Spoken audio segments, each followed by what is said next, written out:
Good evening, my friends. How's it going? Welcome to the Spoiler Kings. I'm Bryon the Grizzly here with Brandman Brandon. What's up? Oh man, just another Monday in the books.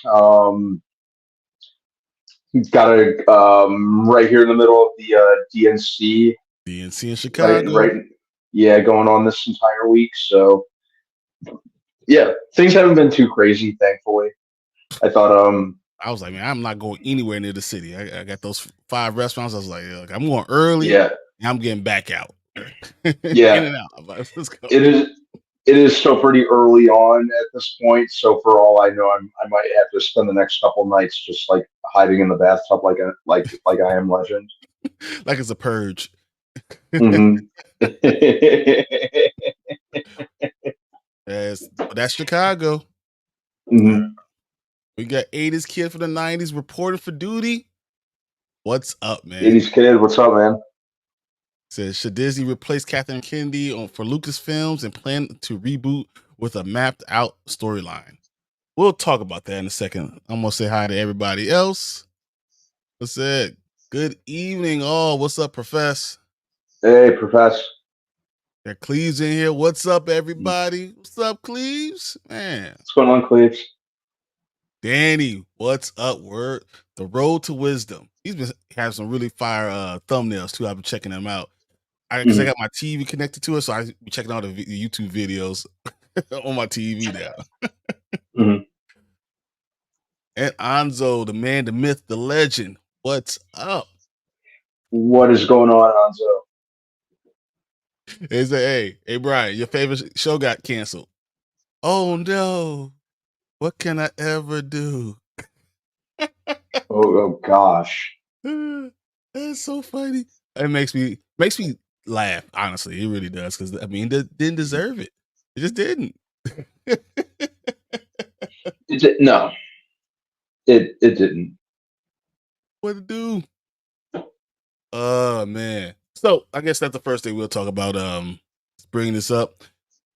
Acolyte season 2 has officially been canceled.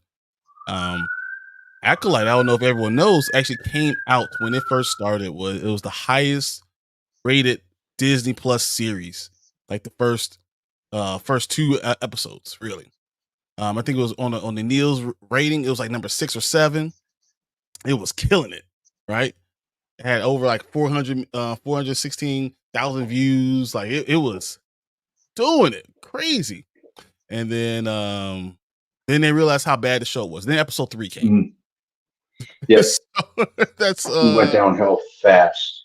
I mean, I didn't know what I was watching that first episode 1 and 2. I'm like, okay, maybe this could be good, but I'm not sure. I remember we all talked about this, right? Episode 3 came, we were like, what the F is this?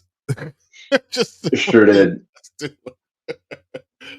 I'm actually surprised though. So I'm just going to put that out there. I thought that with them writing the Cult of the Mandalorian, with Ahsoka getting the season 2, that they was going to automatically give Acolyte season 2, even though I didn't think it was good. You know, like it wasn't bad. So I'm not one of those people that say like this is a terrible show. I just don't think it was good enough to do a season 2 and to follow up with all the stuff. So that's just me. Yeah, I didn't really have any interest in a season 2 pretty early on, like probably around the time of episode 3. I think that's pretty much where they started to lose me as well. I like the idea of it. I liked the more kind of contained, smaller story in the Star Wars universe that they were going for, but and I like a lot of the people involved, but unfortunately, it just didn't do anything for me. It just didn't even. A lot of the other shows, on some capacity, have done something for me, but this one, I was just very. I guess I felt very numb to the show. It just didn't do anything, and it wasn't even a matter of it dragging or um, taking its time or being slow or taking its time, taking too long to pick up. It just didn't do anything for me. And what, be it from the characters, the story, nothing. There were some cool lightsaber battles, and No, I I think mean, that was yeah, mostly it. I think the action was pretty good. The action was pretty good. Anzo says, "Thank God." Got Danny in here. So it's funny because Danny did an Acolyte. We did a round table every week, weekly with Danny, and he always kind of said, "I like the show. I'm feeling what's going on." So this is my reaction to the Acolyte getting canceled. Yeah, he's like, but you know what? I feel like it was it was just bad writing. When you have bad Mm-hmm. writing, or you don't take your time and you don't have good character development, it's hard. And then it's also what Kevin is saying right here too. People don't want to admit that besides the writing in Acolyte, people of color in Star Wars play a hand in the backlash. I also think that's a problem when not just a problem, but that's an issue. So like they see people of color there, they see people that are not the same as what they're used to seeing, and there is automatically a backlash. But if you're going to do that, right, which I want inclusion. I want a Star Wars universe where Black people exist, an entire universe, right? That Asian people exist in this entire universe. I want that. But if you're going to do that, don't give me crap. If you're going to do it, there needs to be quality. You know what I'm saying? Mm-hmm. That's my only thing. Like, the writing need to be on point. I think the lightsaber battles were pretty good. I think they thought out a synopsis, like a full world. They thought it out, but they didn't finish what they're supposed to do. They didn't get the details. It's like they went to a storyboard and said, "All right, we'll just wing it from here," and that's how the show Mm-hmm. felt winged it.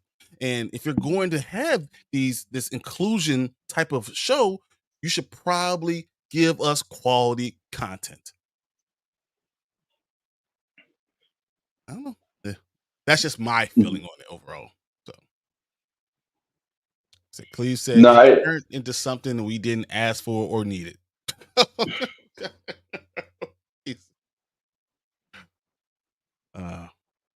he said, "Thank the maker." I skipped episode 7 because 6 was just that bad. I think 7 and 8 was okay. So, mm-hmm. but I think a lot of it was okay. It was false advertising. What's up, B? But Yo, what's up, man? how do you feel like it was false advertising? Do you feel like it was that bad, or was it just what you say always is like the worst thing a show could be is forgettable? Do you think Mm-hmm. that was its problem? It was forgettable, or was it just not quality? It just wasn't quality. There were some things about it that I do remember. Like, I do kind of like, one thing that I will give it is I did kind of enjoy the idea of the Jedi kind of being high and mighty and not always being as right as they think they are. I liked that idea, but it had good ideas that just weren't executed or realized very well. That's what I thought. I wouldn't even say it was forgettable as a whole. There were parts of it that I think were kind of memorable, but it was just memorable in the wrong way. Okay. Mhm. You know, I watch Screen Crush a lot, so I pay Mhm. attention to those type of things and listen to what they say. And I they love Acolyte. All the people that they Mhm. have, everyone coming on the panel, all of them love Acolyte. And I just was like, why? And I think that they like the story, they like the idea of the story, and they never make excuses for the writing. I don't Mhm. think you should make excuses for these things. I think if you're going to give us, you're going to have a big name, Star Wars. If you're going to write for that, it has to be quality. The fan base is already going to be split, right? If you don't give Yeah. them quality, then you're going to have a problem. You know, I don't like the way they went about it. I thought that they had some good ideas. I don't mind. So, I mean, on the panel, there was a lot of people talking about, I don't like the Jedi not seeing like they're always good. I don't mind that. I think that when you think that you're above, when you feel like you're holier than thou, that's a thing that you need to dive into because not everyone's Mhm. going to want to listen to you. I think that that's not a problem. I mean, that's okay, but it has to be good writing. Mhm. And then the title characters once again didn't matter. They weren't interesting. The main Osha and May I didn't care about. Yeah, I wasn't a fan of them. So when the people on the other ends are the ones that you really care about, it just wasn't done well, and I'm actually happy it's not getting season 2, and they will focus on what they're doing. But that brings me Mhm. back to this question that we saw: Should Disney replace Kathleen Kennedy for Lucasfilm and plan to reboot with a mapped out storyline? Can you reboot Star Wars? That's my I question. don't think you can. I'm not sure if you can reboot it. It's a little um, too far in for that. I think, but I do think we do need a clean slate of sorts. If that makes sense. But yeah, if I had my way, Kathleen Kennedy would be out of the picture. I'm not a 100%. fan of what she's. I'm not a fan of what she's been doing. Uh, so yeah, I'd say yeah, she needs to go. Okay. We got 80s kid from the 90s says, here's what I say. Reboot Star Wars based off the Ralph McQuarrie concept drawings. Okay. I think that you're gonna get a lot of backlash from it. Mhm. You know, and that's kind of where I am with rebooting. Everyone's saying what you're saying makes sense. I think it's a good idea, but people are not gonna want to give up their Star Wars. People are not gonna Mhm. want to give up their Han Solo. No one's gonna want to see another story of the same with the same characters. They don't care about who plays the character. They want the story the way it is. People Mhm. don't like when you mess with the story. So just like I don't like live action Disney, animation. I don't want a rebooted Star Wars. But I do think they need to either go 1,000 years in the past or 1,000 years in the future. Mhm. We need to go somewhere else. Same universe, either the past or the future. So you can change everything. The idea of the force is still the same, but all the characters could change, the worlds could change. You can change all the things you want to change. If you Mhm. just I don't understand why it takes so long for people to understand those things. Why hasn't Lucasfilm just decided, let's change it up. Let's go somewhere else. Mhm. They said, let's stay away from the Skywalker area, yet somehow we always come back to the Skywalkers. How? Does that make sense? Like, we're gonna do something new, but you don't do something new.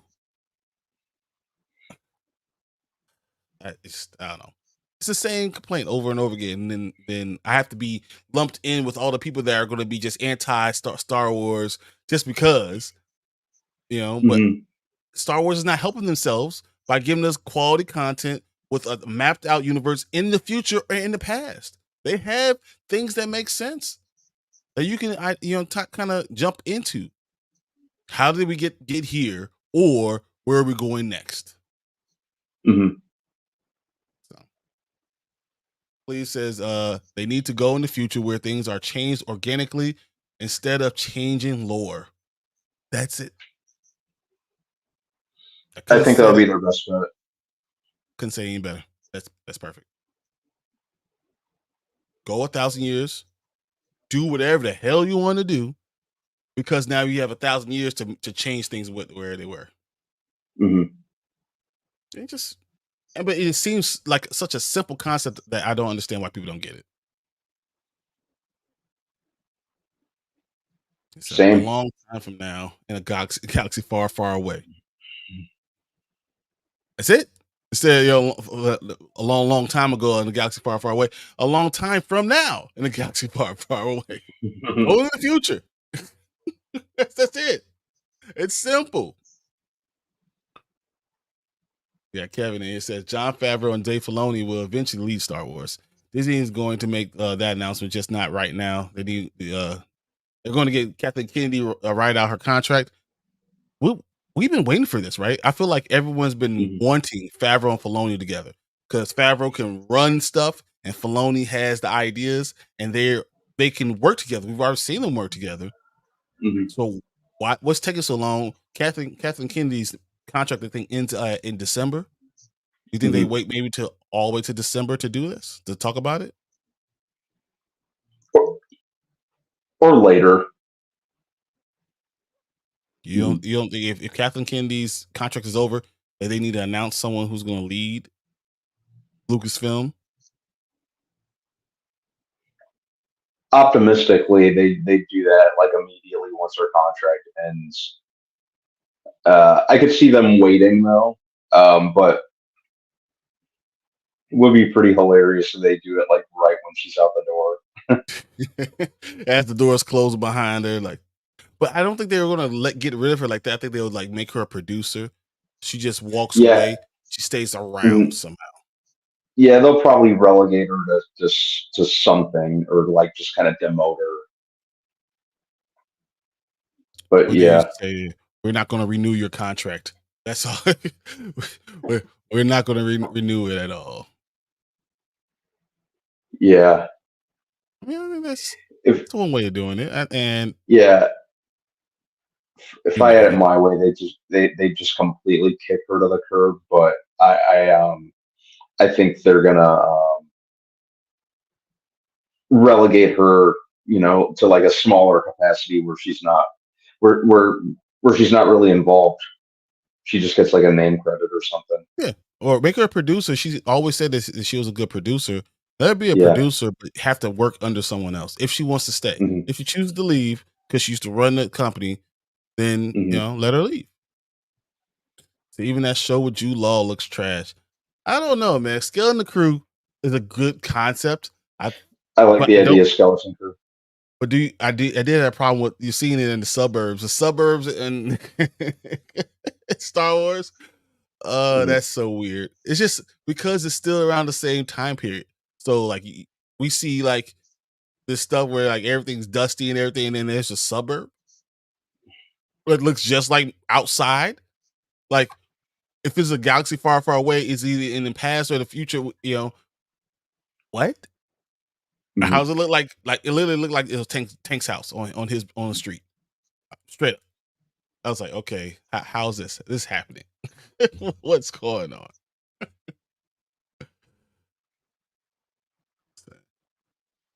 Oh man, 80s kid from the 90s says, I don't want Filoni. And I love Rebels. He just takes too much credit for Clone Wars when it was George Gilroy and it was Henry Gilroy and George. I disagree. I think so. I think Rebels was bad, and then Filoni kind of fixed it, and that's why I give Filoni a lot of credit. He loves all the stuff, and he fixes things and try to make it all mesh together. And sometimes he doesn't need to do that, But I think that's Hmm. why you let him do it. So don't dox me, man. Marvel Studios situation with Beau DeMayo is very sad. I hope that the rooms aren't true. That is the next thing I want to bring up. I have all that up there. We will talk about that in 1 second. So y'all free to Bel Air season 3 review? Yes. Have you asked her still you don't check your chats? Look, has to ask is here because I don't check my chats. Look, I didn't know. I wasn't paying attention. Yes, Hmm. and we Bel Air we will be doing on Thursday, and I will jump in anywhere, to talk about it. I will tell you the first couple of episodes have already stressed me the hell out. Already. Like you see my hair? My hair was going straight. It was killing me, man. I'm in it with tomorrow. It sounds good. I'm in it. But we'll be breaking down all those episodes 1 through 3 on Thursday about Bel Air because it was stressing me out. I'm pretty sure I got like at least 4 or 5 more gray hair just watching the damn show between Carlton and Will and Lou and killing me, bro, killing me. I'm gonna have to. I think that'll probably be my my day tomorrow. Start watching that. You're welcome to. Good jump on. Cool. As long as I'm all caught up by that point. Yeah, that sounds good. All right. I'm gonna go to the next topic real back. Go back to Kevin's point right here. Marvel Studios' situation with Beau DeMayo is very sad. I hope those rumors are not true.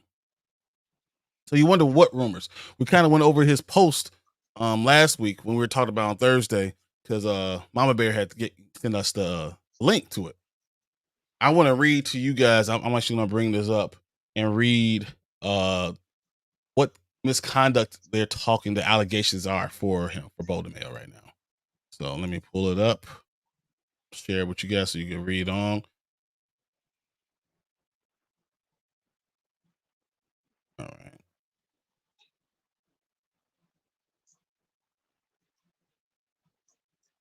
Give you a little bit more. So, all right. Okay. It says sexual misconduct inside the Beau DeMayo allegations that cost him his job on X-Men 97. Back in March, Marvel fired X-Men 97 creator Beau DeMayo just weeks before the season 1 premiere of the animated series, which would go on to become a hit with both critics and audience. DeMayo had already finished work on season 2 when he was fired by Marvel, which did not offer any explanation regarding his departure until now. On Thursday, DeMayo took to Twitter and blamed his fire on a piece of X-Men fan art that depicted him as a shirtless version of him as the superhero Cyclops. DeMayo shared the image on his Instagram account in June for Gay Pride Month, and on Thursday he wrote today that on June 13th, Marvel sent him a letter notifying me that they stripped my season 2 credits due to the post.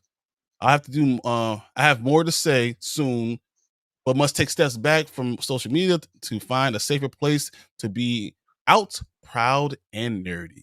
Stay tuned, wrote DeMayo. Okay.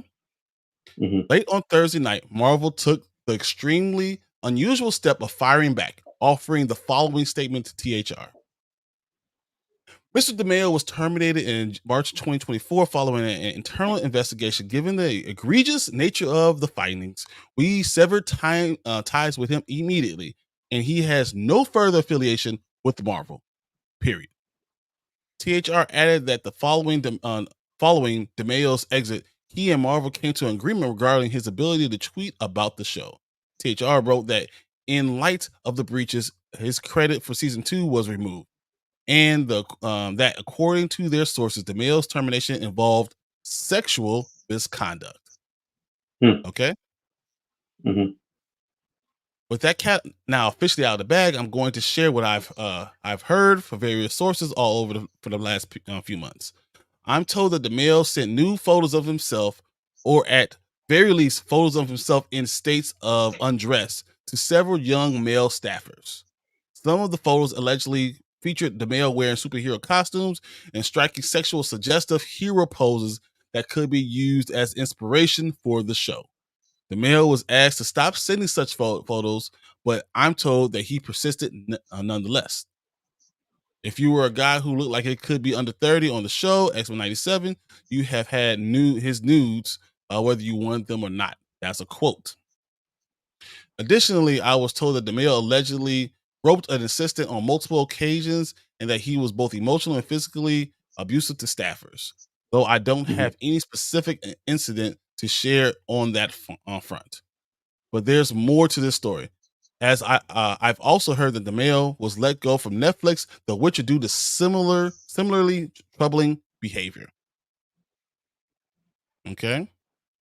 Mm-hmm. My sources said that DeMayo's subsequent hiring at Marvel reflects poorly on Marvel's Brad Winderbaum, who failed to do his due diligence regarding DeMayo's departure from The Witcher. They went on to absolve Marvel's Kevin Feige from any blame, as Feige isn't and hands-on in terms of hiring people for the studio's animated projects, for which he mainly gives notes on different cuts.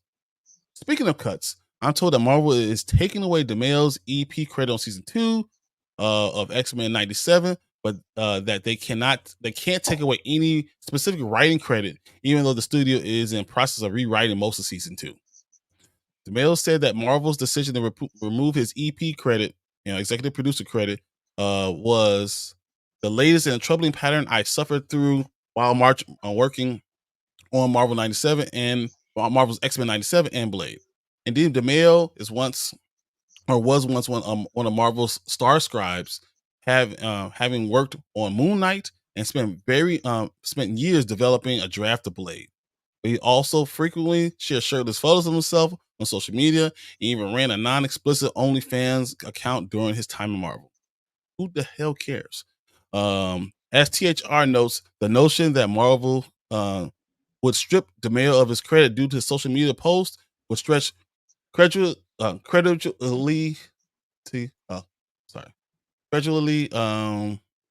was I? As Outside's observed, note the gay pride illustration is similar to any number of posts that he's made while employed at Marvel. While as Marvel fans pointed out on Twitter, DeMayo's own timeline doesn't seem to make sense. He was fired in March, though he pointed out the post from this past June as the reason for his credit now being stripped. That post had breached whatever social media agreement he had with Marvel, prompting the loss of EP credit, but it doesn't explain why he was fired 3 months earlier. DeMayo did earn Emmy nominations for his work at X-Men 97, though he won't be in attendance at the ceremony next month. He tried and failed to secure a seat via Disney. Marvel subsequently brought in Matthew Chauncey to write season 3 of the show and likely oversee season 2's rewrites. DeMayo was given 12 hours to respond to the allegations in this piece, and neither he nor Marvel returned a request for comments late on Thursday night. DeMayo did return to Twitter following the publication of this article, telling his fans that this is Disney Marvel's usual playbook, legal errors as well as other items to prove their long-standing pattern to follow. Before signing off, DeMayo promised his fans the truth will be revealed after their Disney Plus disaster. Marvel wants to mislead and alleged contract breach over tweets. It's tragic it's come to this, but unsurprisingly, stay tuned. So that sounds like a plan for me, for it sounds like the war of words is just getting started. All right. That's the whole thing. Just read the whole thing. All right. What do you think about what we read? Well, if he was sending suggestive pictures to coworkers and like the rest of the staff, that's really asking for it. That's a big no-no if that's true. You can't be doing that. You can't be doing that.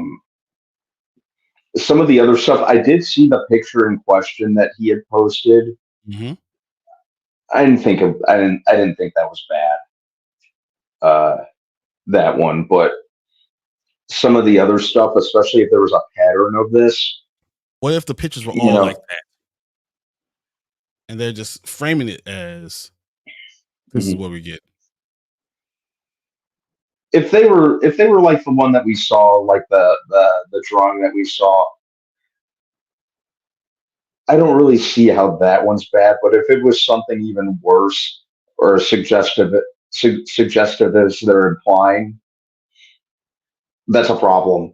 Yeah, but you can't prove what's going on. This is the picture and yeah. Here's what I'm going to say. I'm going to say this could be troubling, right? This really could be troubling.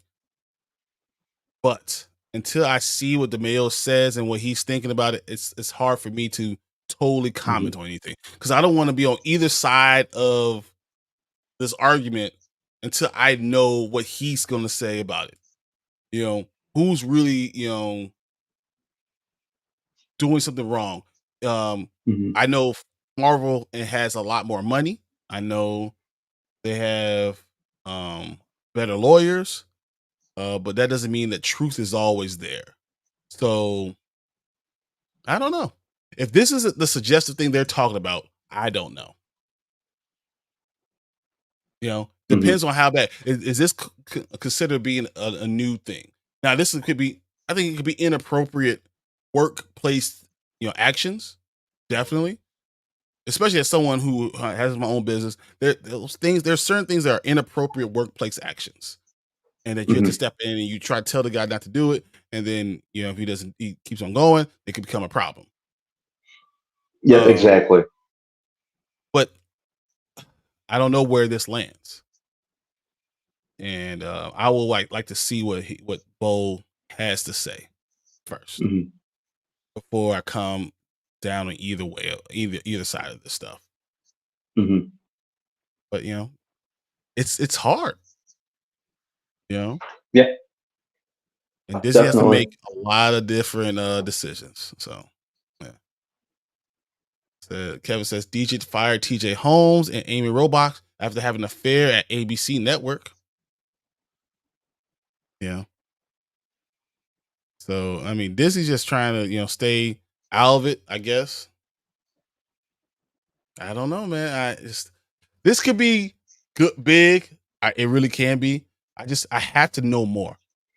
You don't want to Mhm. say something and not know what the hell is really going on. So, Yeah, because at this eh, point, that's mostly what seems to be going on. yep. Like he And it's said, she said. and mud throwing and all that stuff, and you just don't know what the truth is. So you gotta be careful. So DeMayo has one of the best lawyers put there, Brian Friedman. This whole story is going to really, really get messy. Get really, really messy because I'm sure there's other things that Marvel did. Saying preemptive, because preemptively you're trying to tell someone to warn someone. Sometimes when you warning them, and it's not worth the warning, that could be a problem too. It could bounce back and hurt you too. Mhm. So we just gotta see, man. Um, Once again, I'm not gonna stay on either side of it until I know more overall about this entire thing. But the words are out there. Check it out for yourself. Make your own opinions. But for me, I'm gonna stay right here in neutral until I know what the truth is, or at least what they want to frame as the truth, from Mhm. both sides. Because I don't want to be pro Marvel because I have a lot of problems with Marvel. Right, Mhm. I've had a lot of problems, with Disney and what they've done. You know, the idea of Kang, and there's so many things with Iron Man, and there's just a lot of things I've had a problem with Marvel, right? So Mhm. I have to be very careful about just blindly saying go with the big company, you know. But I also know people do bad things, so stay tuned to figure out where the hell I stand on this. Mhm. uh, all right, that was a lot. I know we kind of touched on it last week, but I wanted to kind of get that out there so we can just talk about it. So if you guys are watching this later, just let us know what you're thinking. What side of the aisle do you end up falling on? Do you not care? Do you want to get this just over with? Let us know. Tell us in the comments below. But we're gonna go on to another topic. Thanks. I see you, Tony. He said, I said, hey man, it's the Spoiler Kings on my TV screen. What's up, Tony? Disney are the Tony, biggest coke dealers in Hollywood. It's that crack. Oh man. All right. So I mean, I think that's a lot of interesting things that have gone down um in this movie and TV show thing. And it's funny that all this stuff is coming out right after D23. That's mhm. weird, right?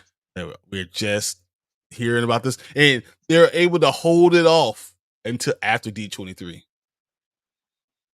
That's pretty Yep. impressive, man. So Wait, let's go back to this thing. It says, just think about it. Bad guy troopers with lightsabers.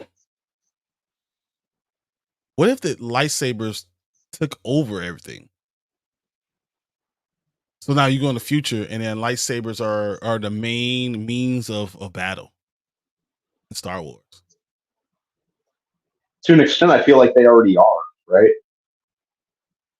But for Jedi and the Sith, what if it's like he says, battle troopers? Like, what if you have troopers that now are all trained with lightsabers? Mm-hmm. Is that a good thing? Are the Jedi strong enough? Are they stronger now? Have they rebuilt? Are they like, two superpowers? Are they like the United States versus Russia? Like, is that what the Sith, Sith and the Jedi are now?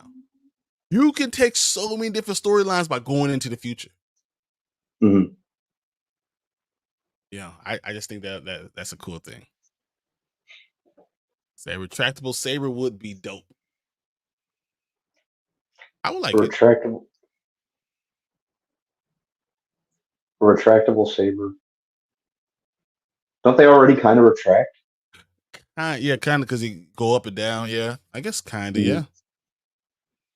I would like to see you can do different things, like what they do in Bad Batch, where you have like Mm-hmm. a bow and arrow, like a bow Mm-hmm. with that type of power. That would be kind of cool.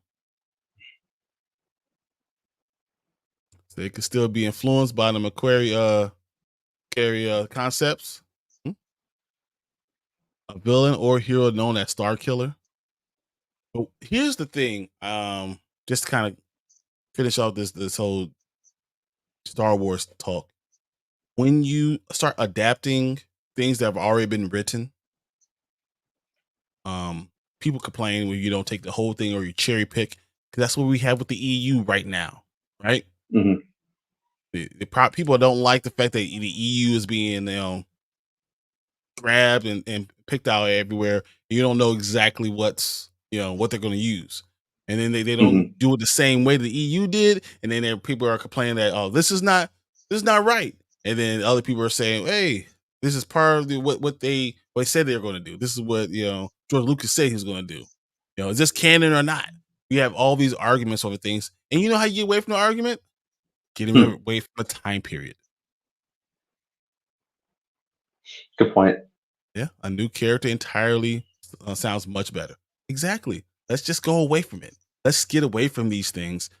Go to somewhere where we can really stretch our legs with storytelling and go from there. Mm-hmm. Greetings, T. What's up, man? See what's going on. All right. Right on time, because I think it's time for us to talk about Alien Romulus. And yes, a scary movie. And since there was no tank here, I actually had to go see it. So I was a little distraught, but it is what it is. Had to go do it. So, all right, let's do that. Let me pull up Alien Romulus's summary.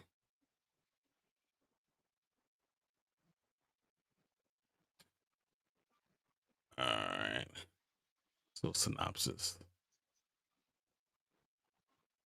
Ready to do it? Mm-hmm.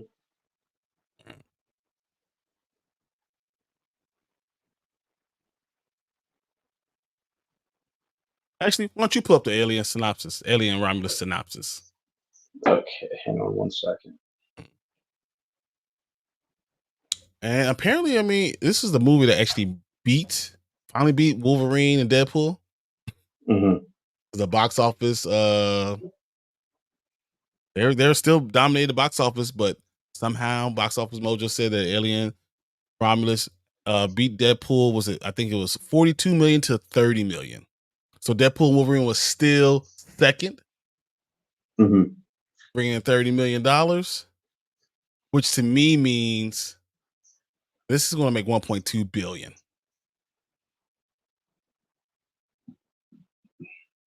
But yeah, I got the synopsis pulled up here.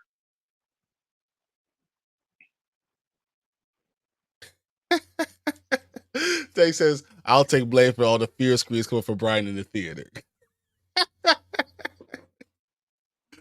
I only jumped and got scared one time. It was one time that I got scared. I was like, yeah, I'll tell you all about that as soon as we get through this. All right, let's get it started.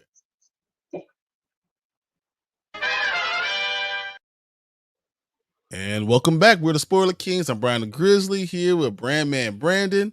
We're going to talk Alien Romulus, this big movie that came out this weekend. I enjoyed it, but let's talk a little bit about the film. Brandman, can you go ahead and let us know what it's about? I sure can. All right. While scavenging the deep ends of a derelict space station, a group of young space colonists come face to face with the most terrifying life form in the universe. Yeah. Yeah, that's exactly what happened. Pretty much it. Very, I mean, new cast, which was interesting. So, we have it's a Kaylee Spaney, Archie Renault, Isabella Merced. Is that what her saying? Merced? I think it's Merced. Merced. And in my opinion, the star was David Johnson. Oh yeah. By far. Like in this movie, he was the most interesting, well acted part of the entire thing. So easily. But yeah, I enjoyed it. I really enjoyed this movie for a scary movie that I don't go do. I think life is already scary enough, but whatever. It is what it is. Why don't you go ahead and tell us your likes, Brandman? I liked I really like the Alien franchise, and I think this was more along the lines of the first one in terms of it really dealt with it really played with the concept of sometimes less is more, which I really appreciated. But I thought it was a pretty decent amalgamation of the previous movies. Like, it kind of had the tension of the first one. It had the action aspect of the second one, and it had like the what the hell is that element of Alien Resurrection. Okay. Even had a couple elements from 3, which is probably I want to say, I take that back. Three is not my least favorite. That's probably Prometheus and Covenant. But I thought there were enough elements there, and I liked that. I really liked the set designs. I thought it was pretty well acted. Like you said, the acting around the table was pretty decent, was pretty good. But this was really David Johnson's time to shine. Like, he was great in this. He was easily the best character. I thought he was his acting skills were on the most display here. But yeah, I really enjoyed it. I'm not sure if I'd find it scary so much as I don't know. It had some jump things. It wasn't even scary. Like, yeah, it had there were some tense moments. Tense, yeah. And I liked how it kind of fit itself in between the first and the second movie, but it also kind of stood on its own, which I really appreciated about it. Okay. And it really went all in with the horror concept that no one was safe, which I really liked. Well, I mean, you go into an alien movie, you expect everyone to die, because if they didn't all die, or some way you could ruin them other movies, especially when it's in between. It's right between Alien and Aliens, so you knew most of these people had to be gone. By the end. I thought it was. I don't know if it was well written. Sure, they thought out the concept. I had some issues with some other things. I want to get to that later. The kids were okay. Only one was annoying. But then the person you found annoying, you found, oh yeah, his parent just died 3 weeks ago. Okay, makes sense. You could be annoying. Oh yeah, Bjorn. Yeah, Bjorn or was. however he says it. Yeah. Screw that guy. Well, he's part of the cause of all Mhm. this stuff. If He they was only a listened, dickhead. if they only listened, none of this stuff would happen. Andy Mhm. had the plan. He's like, look, let them go. Yep. She gotta die. We can get out of Mhm. here. So if you don't let that one die, now everyone dies. That's kind of where you come to. But I thought that the jumps were okay. I don't think they were very scary, but I thought that they were tense. I think the characters made a lot of stupid decisions, and you get away with that by making them teens, by saying, Mhm. they don't have the life experience. But I like the idea that they're trying to make make a life better for them. They didn't want to die like their parents, that just being, you know, doing the same thing over and over again, just being drones. So I thought that was very smart to show that way. And because it kind of vibes with a lot of todayness, people from Mhm. today, and I thought that was okay. I appreciated that too. I liked that they weren't, like Space Marines or that sort of thing. It reminded me of the first one where, like the main characters in the first movie, with the exception of Ripley, they were all like blue collar, like essentially space jockeys or space truckers, Mhm. just trying to get paid. They Same thing with were it. they were These are all minors. working stiffs. Yeah. They're all minors trying to get out, and then the company keeping them in. Hmm. Um, but yeah, no, I thought that overall I enjoyed most of the movie and thought it was okay. All right, what Hmm. bads do you have, Brayman? I think some of the callbacks to the previous movies felt very forced. Especially the famous line, they even get away from her, you bitch. And Yeah. I think that the way that the way that the way that it was used in Aliens was iconic. Let's face it; it's like one of the most popular sci-fi lines ever. And this with Andy saying, "Get away from her, you bitch," just felt there for the sake of being there. Mm. It didn't need to be there. There were a couple other callbacks, if I'm not mistaken. So a lot of them just kind of felt obligatory. Basically, the director, Fede Alvarez, saying, "Oh, see, I watched that. I watched that last movie. I watched that last movie. You could have kind of done without the callbacks." Uh, I think the CG for the Ian Holm robot from the first movie Mm. was super distracting. I think they could have, if they had him where like his face was all kind of jacked up and you really couldn't make out anything and done it practical. I think that would have been a lot better. It didn't. It really didn't even need to be Ian Holm. It could have been a different synthetic from the corporation. You know, I think it would have been fine if they did it that way. I think that the first two and a half acts were like really, really solid. And then Mhm. I felt like the second half of the third act kind of lost its footing a little bit. And they I'd ended say it those and were, then ended it again. yeah, yeah. Mhm. I think I could have done with just one ending. Uh, Mhm. I agree with that. Um, so I think my biggest problem is exactly what you're talking about is so Rook in this movie, Ian Holm AI. So this is Ian Mhm. Holm died like 2 years ago, right? So Mhm. or maybe 2021, maybe it's 3 years ago. So he's dead. So the idea that you brought him back, right, in AI was like weird. I think that's Mhm. bad on the company to do that. Why would you have to do that? Because you didn't need him to be that. You could have did any robot because it was not the same character. So Mhm. the idea is that they're the same generation, but it wasn't Ash. So originally, an alien, the first alien is Ash. This Zash, one, yep. he was Rook, but it was just the Mhm. same generation of robot to try to tie that together. But I didn't feel like you needed to do that. You didn't need to try to tie it together. So why are you? disrespect it or pull in someone who it does not necessarily need to be there. If someone's dead, don't do I don't need CGI to do that. And he was a major character. You didn't need that. We can understand that what he is. He's artificial intelligence. We can just know that what's going on. You didn't need to bring in a Absolutely. character from that first one. There's no reason to do that at all.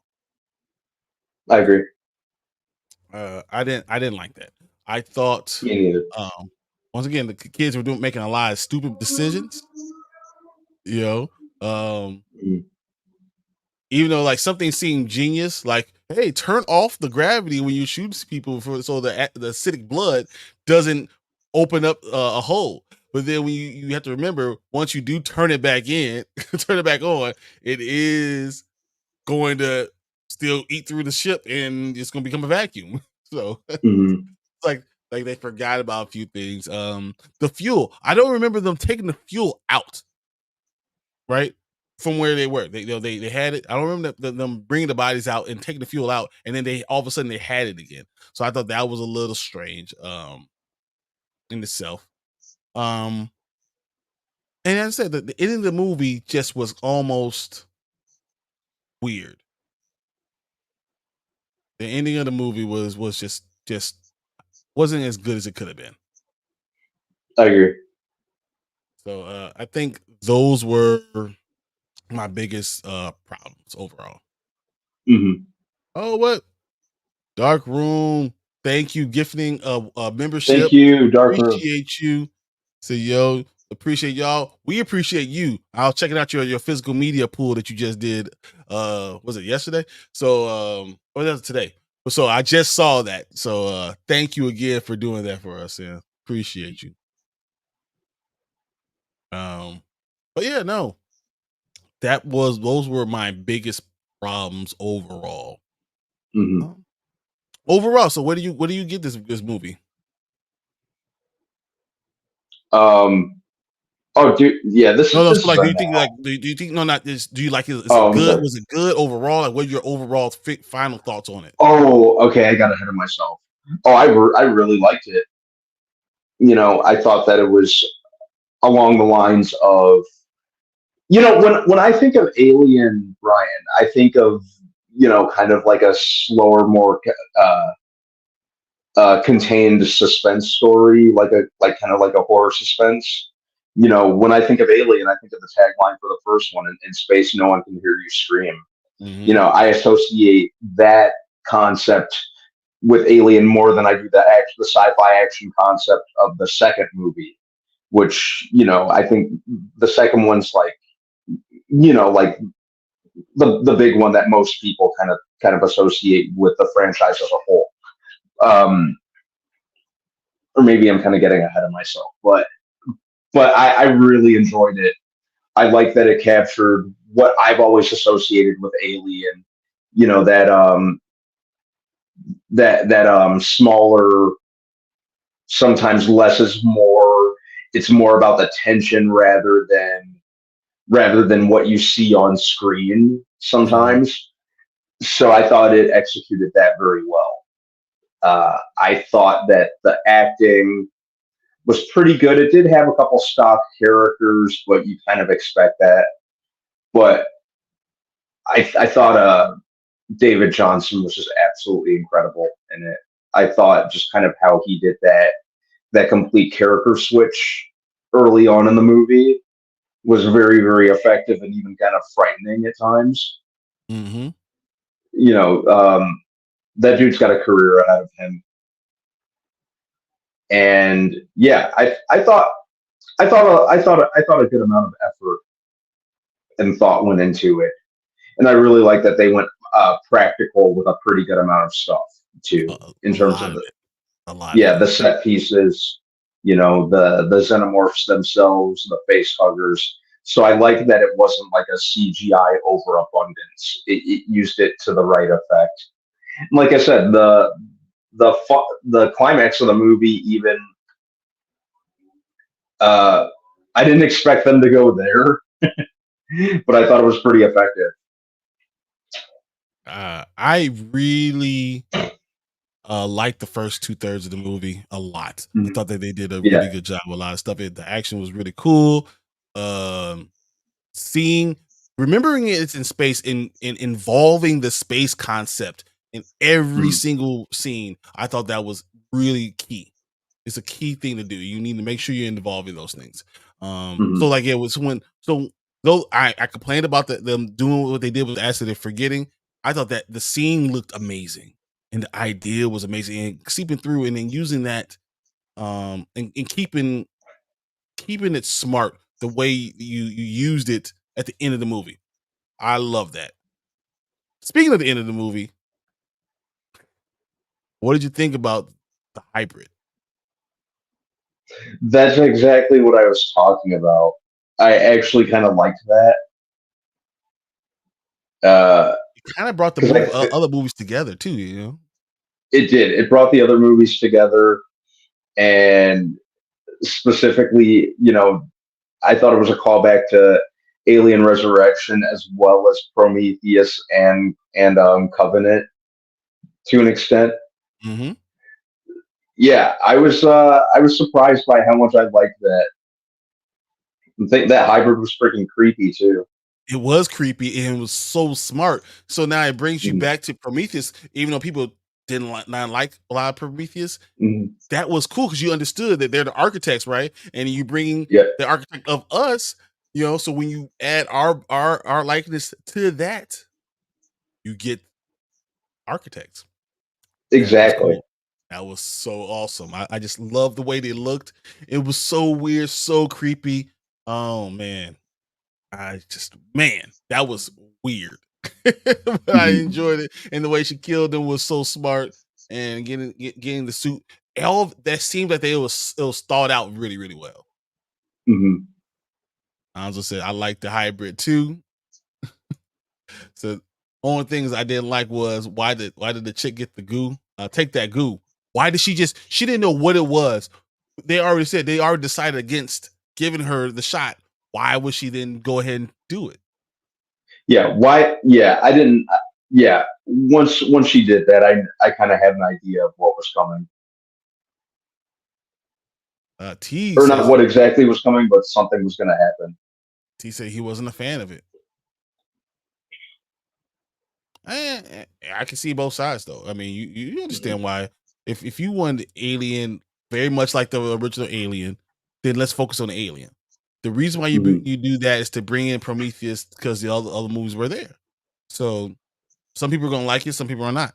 But I thought it looked cool.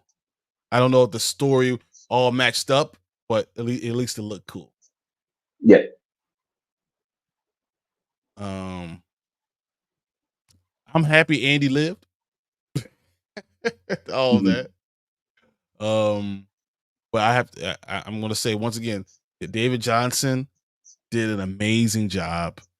Um, going from a broken AI to the upgrade, you could see the upgrade. You could understand that he was very much strong and fit and all those things. Um, that was the right way of doing it. So I, Mhm. I enjoyed. I enjoyed seeing him doing, and I think he's going to be a star. I think he's going to be someone that's going to be in a lot of movies going forward, and I think you can put him in a lot of different genres. Yeah, I think he's got a career ahead of him for sure. So I think he's that's on a why I show like it. called Industry, if I'm not mistaken. I think I've Really, kind of he's on seen him industry. here. Yeah. Wow. I like him, so Mhm. that's good. Yeah. All right, so now we're going to rate the movie. Here, the Spoiler Kings. We rate things a little bit differently. We rate our movies now. That means you need to stop what you're doing and watch this immediately. Later, you don't ever get a chance to watch it. If it's streaming, go ahead and watch it. And never. It's so bad that we don't ever need to talk about this ever again. So, Brandman, where do you rate this movie? This is definitely. I know I had gotten ahead of myself a few minutes ago. This is a now for me for sure.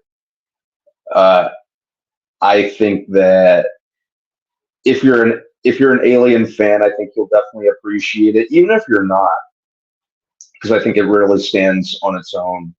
I think that, like I said, it's got a little bit of all genres that you associate with Alien in there.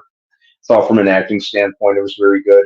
It was another pleasant surprise this summer because I wasn't quite sure what to think, but Mm. I did go in knowing that I really enjoyed a lot of the director's past work. Fede Alvarez, I liked his Evil Dead from 2013. I really enjoyed. I really enjoyed Don't Breathe. So I thought that he was when I heard he was doing this, I was pretty confident he was going to nail like the tension element of it because he's done pretty well with that in the past. And it really kind of surpassed my expectations. I didn't think I was gonna. I didn't think or know if I was gonna enjoy it this much, just because the last kind of handful of Alien movies have been that all over the place for me. Mhm. So yeah, to have a director that is that good with tension and kind of subtle horror, that was the best. That was the best thing for the movie. So yeah, I thought Fede Alvarez delivered. So yeah, this is definitely an out for me. Okay. I've struggled with this. I had a problem with Fede Alvarez bringing Ian home back, but that's my own personal problem. I don't think that was Mhm. necessary. I thought that this movie overall was good. It was Mhm. well made. The acting was above par. Um, it wasn't scary though, so I'm expecting it to go back to more horror type of thing, and the genre Mhm. said horror, and it was more suspense than it Yeah. was horror. So that kind of took me back a little bit. But as far as things that I've seen in the movie theater, this is probably one of the funner things. And like literally until I saw the hybrid, I didn't jump at all. But I was entertained. The idea that you gotta be quiet and they create turn the heat to 98.1 degrees to make sure 98.7 degrees to make sure it's like the heat of a body temperature. That was smart. Like Mhm. I obviously thought out this plot. So I'm gonna give it a now. It just made a now for me because of the time period. Um, Mhm. I can see someone giving it a later, but for the genre, because if you thought it was gonna be horror, it's not horror. If you thought it was gonna be Definitely just not all horror. action, it's not just action. So it's if you went in looking for any of those, you would probably say later. I just thought it was a good movie, so I'm gonna say now. Yeah. So yeah, that's what the way I feel about that one. But yeah. What do you What do you think they're gonna do? So, as far as the next franchise, do you think has legs? Do they do another one? Is this gonna be in between Aliens? Are we done with Andy? I wouldn't mind seeing more of Andy, or and for that matter, the character of Rain, Haley Rain? Stein's character. Mhm. Uh, at the same time, I'd be good if they didn't do anything with them. But it's Alien; they'll keep doing something. I know there's a TV series that they're working on for FX, if I'm not mistaken, right now, Yep. called Alien Earth. So I'm sure this will catch on enough to where they do something different with to where they continue it in some capacity. I just want them to do it right, like I said, because I wasn't the biggest fan of Prometheus or Alien Covenant. I thought they were just like massive letdowns. Right. Okay, I So understand that. Understand that. mhm, Um, I don't want it to I want this to be a one-off. mhm. Yeah, Principal, I I'd want this to be be a one-off. I think this is good, just being what it is and not trying to make it mhm, into more try to drag your feet on all this stuff. I would rather just be what it is, enjoy the movie and move on. mhm, Hopefully that's what they do, but I'm not 100% sure that's what we're going to get. So mhm, um but I wouldn't mind. I wouldn't mind if I see David again. So if you put something else, like they do a TV show or something like that, you bring David around because he once again doesn't have to. He could live. You know, he doesn't. He's mhm. not necessarily going to age out. So Exactly. that's why. Yeah. As far as Rotten Tomatoes goes, all the critics gave it an 81%. The audience gave a little bit higher. What do you think the audience gave it? 91. At 86. Mm-hmm. So I mean, 81 from them, 86 from the audience, pretty close. So overall, it seems like everyone's enjoying this sci-fi horror type of movie or Alien Romulus. But we want to know what you guys think. If you're watching this later, tell us: did you enjoy it? Did you like the characters? Do you think the writing was good? Do you want to see another one? Do you want to see a sequel, or do you want to see them go to another area and have something else? A different location. As T so eloquently said, agree. I hope we get a different location with different people in the next one. That's the nice thing about Alien is there's a lot you can do. You can kind of jump around from place to place or different parts in space in the galaxy. You could do more on Earth in the future. That I don't think they've done a whole lot with that concept. So there is wiggle room for that. That's the nice thing about Alien is you can there's a lot that you can do. See it. If you guys agree with that, let us know in the comments and let us know if you want to see more of Andy. Do you want to see more more of these characters, or do you want to see new characters? So that's what we're thinking about it right now. I think this is good. I'm glad the timing, and it's probably going to keep the box office for next couple of weeks. So we'll see. It's going to be interesting. Yep. One last question: would you have rather this been released in late September or October, or there's no need? This was fine. This was a fine release date. I was good with this. Okay. All right, guys. Let us know what you guys think about this, because this is what we're saying. This is where we are for this movie. And we're gonna go to our next topic. But if you are sticking with us, we're just gonna keep it going. If you're seeing us later, we will see you guys on the next video. So thanks. See you guys. Sorry for cutting you off because I saw we were at 20 minutes. I was like, crap. But no, you're good. You're good. No, I enjoyed it, man, and I liked it. I'm enjoying. I agree with everyone was saying. I saw. Let's see.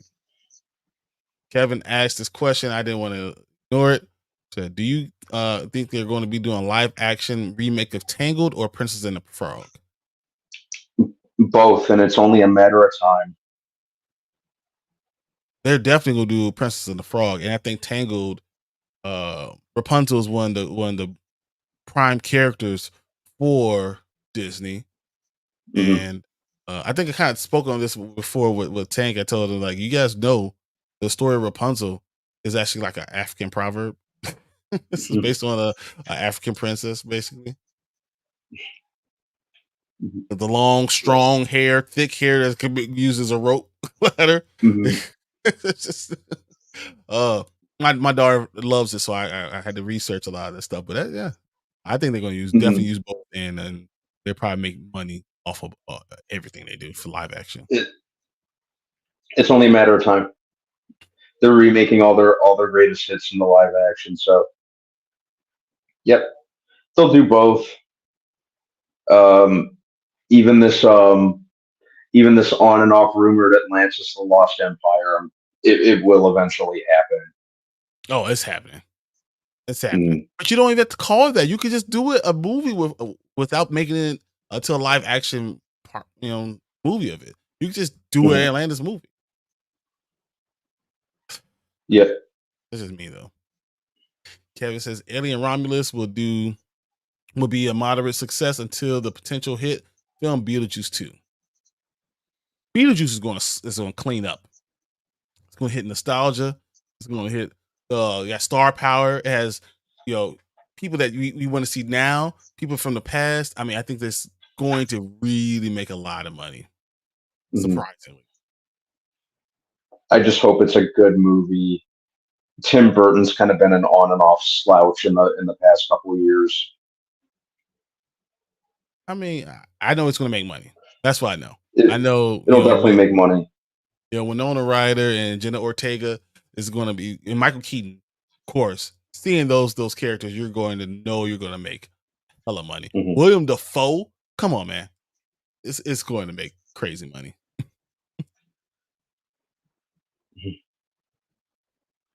Yeah. It's a 20th Century Studios first win at the box office. That's not Avatar. Yeah, that's what's going to be. It says if Terminator tries to come back AI, think it should go to the TV route. Oh, what do you think about that? Well, I like Sarah Connor Chronicles. I don't know. Terminator's kind of an anomaly for me. I'm not really sure what I want them to do. I'm not even sure if I want them to keep doing anything with Alien or not Alien. Terminator. I'm sorry. You know, I'm not sure. I still Terminator coming back AI is interesting, right? The problem I have with Terminator is the story gets convoluted. Everything that I feel like we thought we knew, Mm-hmm. they've like undone in movies. Like they're not being like, it's like almost like they didn't watch the other movies before, and they're making the storyline, and the storyline doesn't always match up.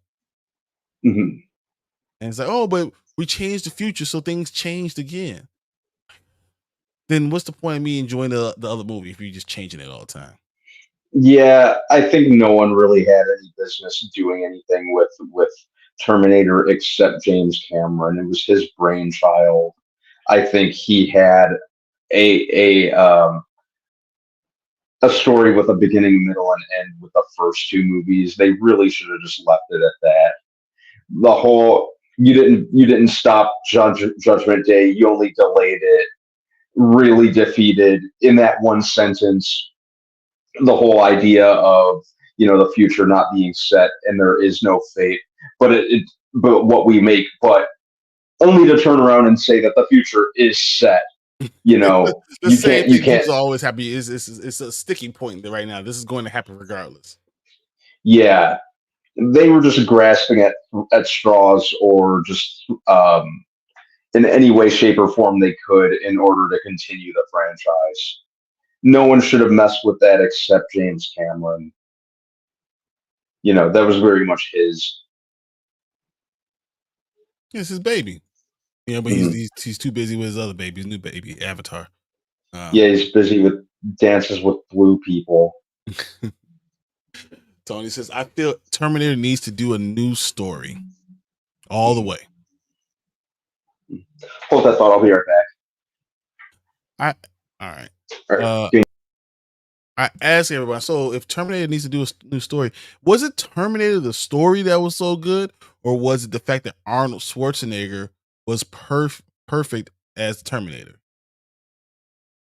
I don't know.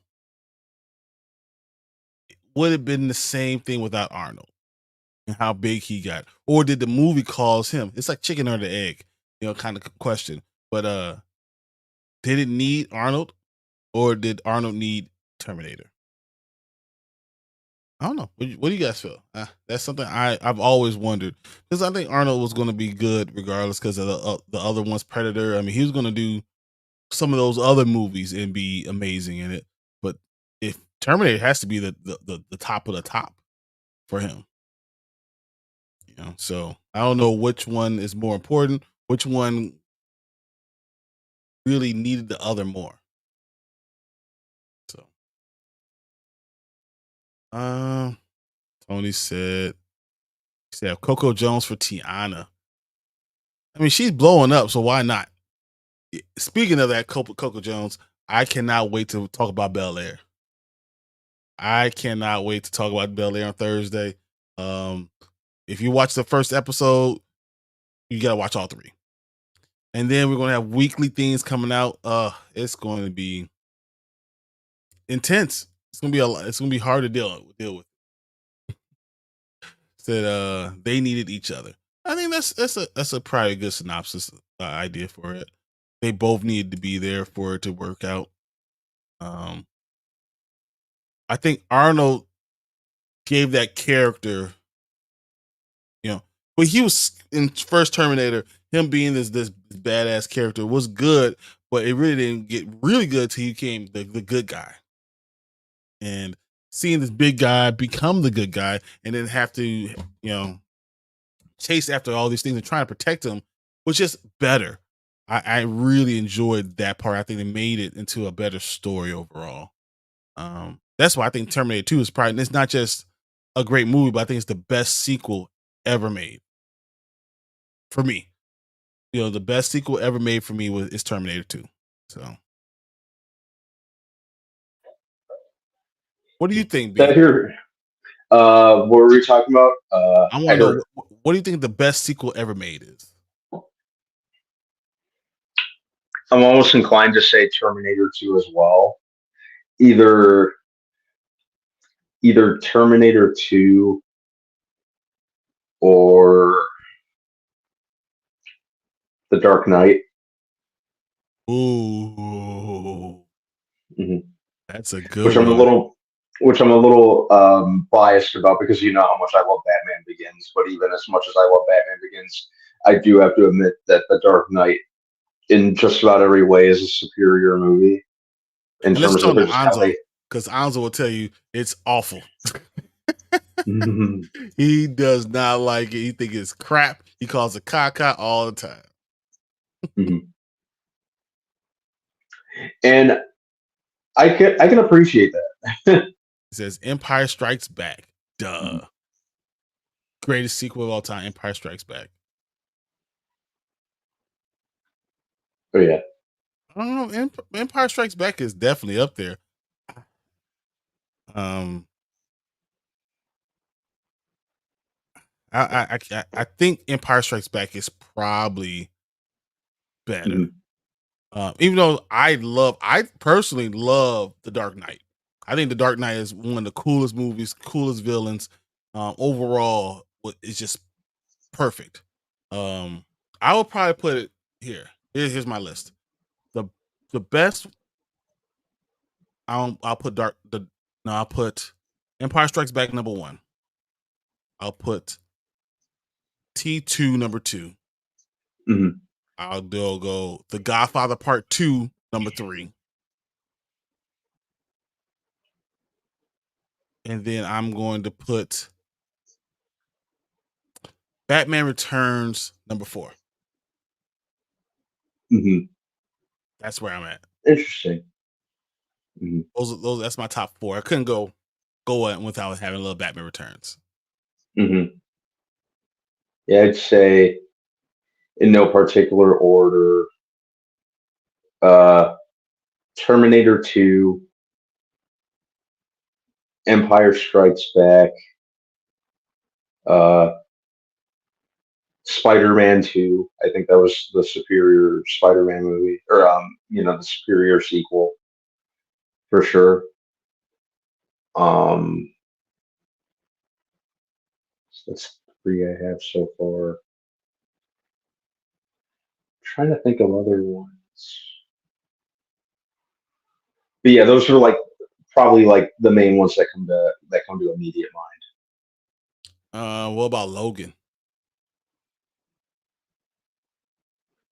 My bias towards the X-Men movies will prevent me from saying that. It's a great sequel because all the other ones are terrible. It is, yeah. They set the bar pretty low. I wasn't ready. Mm-hmm. I mean, Fast and Furious has some good sequels. Yeah, I think Fast 5 was where it really tried to jump the shark. Not even jump the shark. I think that's what really kind of put it on an upward trajectory for a time. Not 4? I liked four. I feel like it's. By the way, it's nice to hear someone else finally appreciate four because I thought it was only me for a while. No, it Who? was it started this stuff. Like Mm-hmm, I thought the four was pretty good, man. mm-hmm. Yeah, I really enjoyed four. I think five was where they really started leaning into the ridiculous with it, Mm-hmm. and they just started violating the laws of physics more and more with each movie. Like physics, I we think, don't need that. Let's go. yeah, I think the last two or three were where they kind of started to lose me, especially with the ninth one. Tony says Fast Five was peak. Yeah, I I think really it like started Fast with Five. Fast Four. You know, Mhm. like I agree. Fast Five is peak, but I don't think you would have gotten it to Fast Four is what really started to keep it going. Because if you Mhm. guys remember, Fast Three was terrible.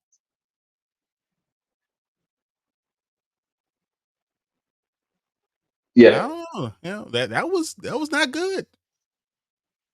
So that's just I guess my opinion. But Mhm. Yeah, they're doing too much at this point, even by this franchise's standards. They're just kind of doing too much and just dragging it on for way too long. At this point, it just kind of seems like they're capitalizing on the goodwill they garnered from Paul Walker's send off in the seventh one. you think they're gonna go full AI with Paul Walker? That's what I'm afraid of. And if they do, I'm probably gonna yell out in the theater, "Not cool!"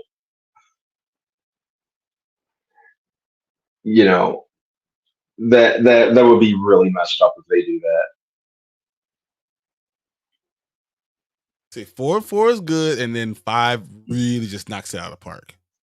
Yeah, That's like how I feel. five was yeah, five was where they kind of started evolving the franchise, so to speak, because it was basically Ocean's 11. It was a heist movie, but it worked with all the characters' kind of individual skill sets and that sort of thing. Even though they kind of soft rebooted some of the characters, like they made Tyrese's character like the doofus buffoon of the group, even though he was like basically the Vin Diesel replacement in Too Fast Too Furious, just the He no was the muscle. nonsense badass. Yeah, he's the muscle, and then they just made him they just made him an idiot for the remainder of the movies. It was kind of just like the obligatory heist characters. You need that one kind of not bumbling, but the comic relief type character, like the butt of all the jokes. Yep, and that's exactly what he filled in. I agree. Uh, Yeah, but what's after the that, they're like the third one was terrible, right? That's the one. Is that Tokyo Drift? Tokyo Tokyo Drift. Yeah. Yeah, just remember it had a main character with a very very thick Southern accent. Yeah. In Japan. That was awesome. Mhm. 11 should end it all. It be the end of it. Yeah. I think it should be. I'm I'm hoping it is the end of it, and they're kind of talking like it is going to be the end of it because originally at one point they were It'll be saying they were three. going to do like what's that? Originally, it was going They to were be going three. to they were gonna do like three more. I think one of which, or it may have even been a separate one, but they were gonna do a spin off with Hobbs Hobbs. since he's back. It doesn't sound like they're doing that anymore.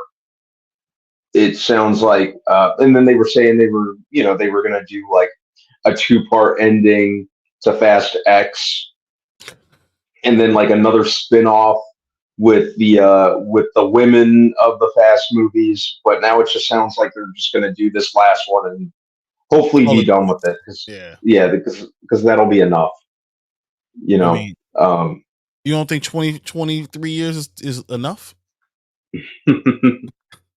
I think it's more than enough, but no one told Universal or Vin Diesel.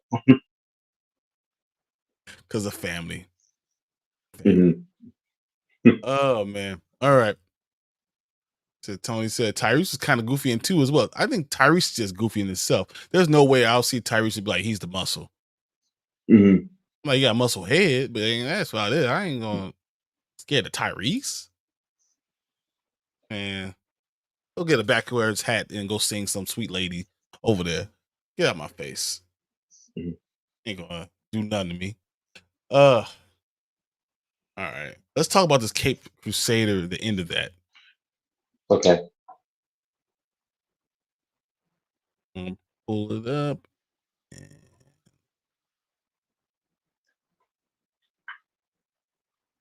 All right. Let us go.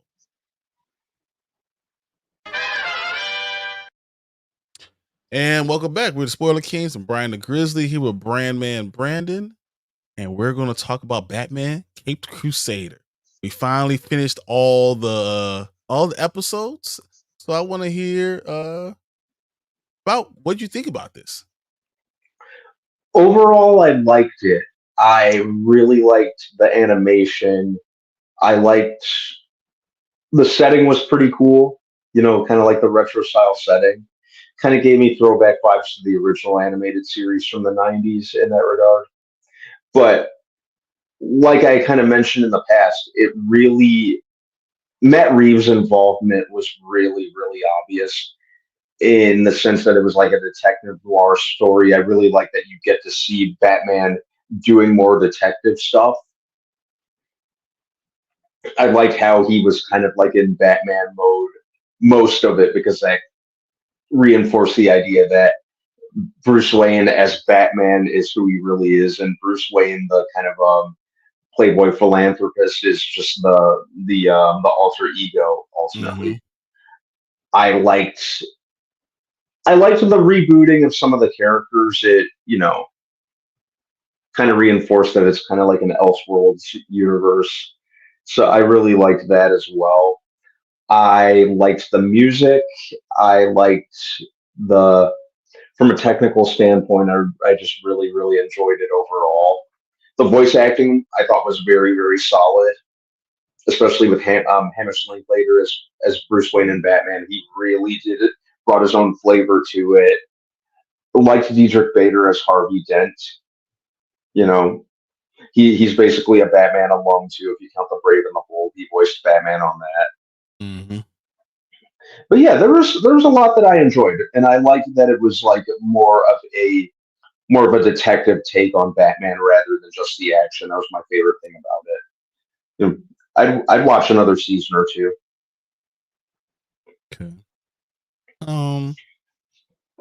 I definitely was enjoying the episodes as they were rolling around or rolling, but I definitely felt like there were some mistakes made. But then I had to remember which Batman this is, and I think that's a problem with when you do a show about Batman. That there's so many different stories, and you have to remember where Batman is at this point in time. So he is just still trying to figure out who he is. He's still trying to figure out, how he can be Batman and be Bruce Wayne. He hasn't really embraced Alfred yet. Mm-hmm. He's only he was been a out dick there to Alfred at times. but he really was. He hadn't decided, how he was going to, have his ultra ego, how he's going to do those things yet. So he was still questioning a lot. So I thought that was in itself pretty cool to see.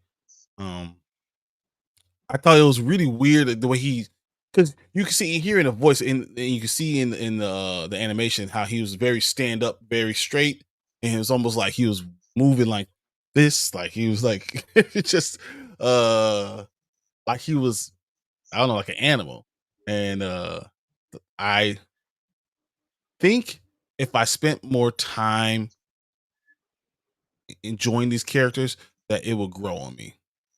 But it's definitely not the Batman that we're used to.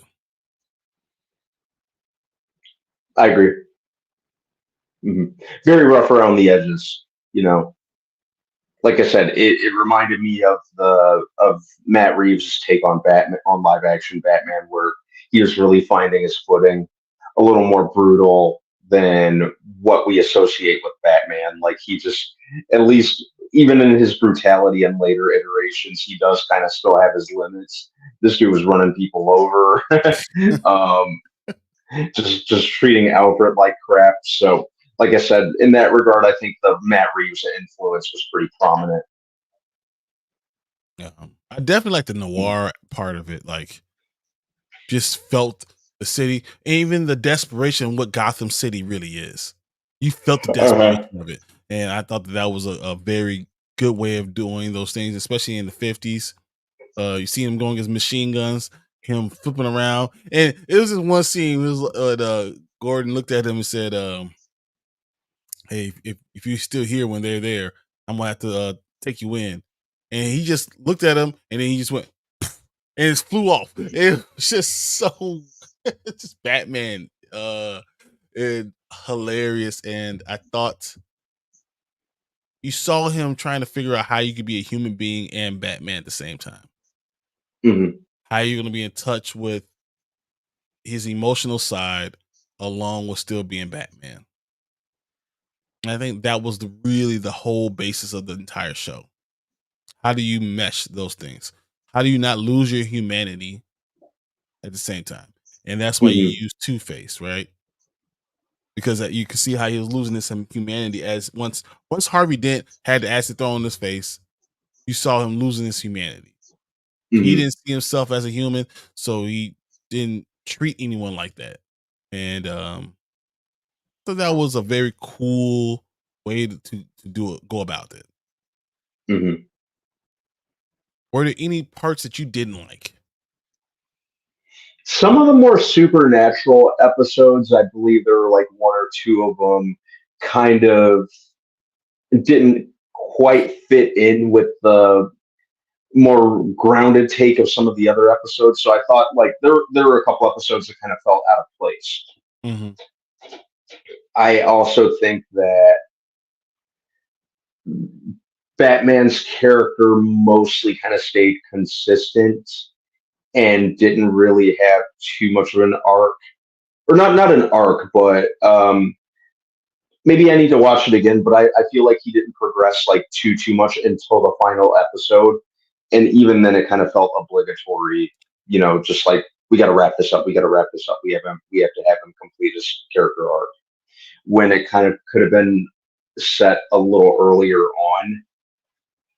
Well, you don't But think that what he did when Harvey Dent, his friend, went through his transformation, that he started to have emotions and became a little bit more less robotic and more emotional with his friend, not just to push him over, but more just to try to be supportive.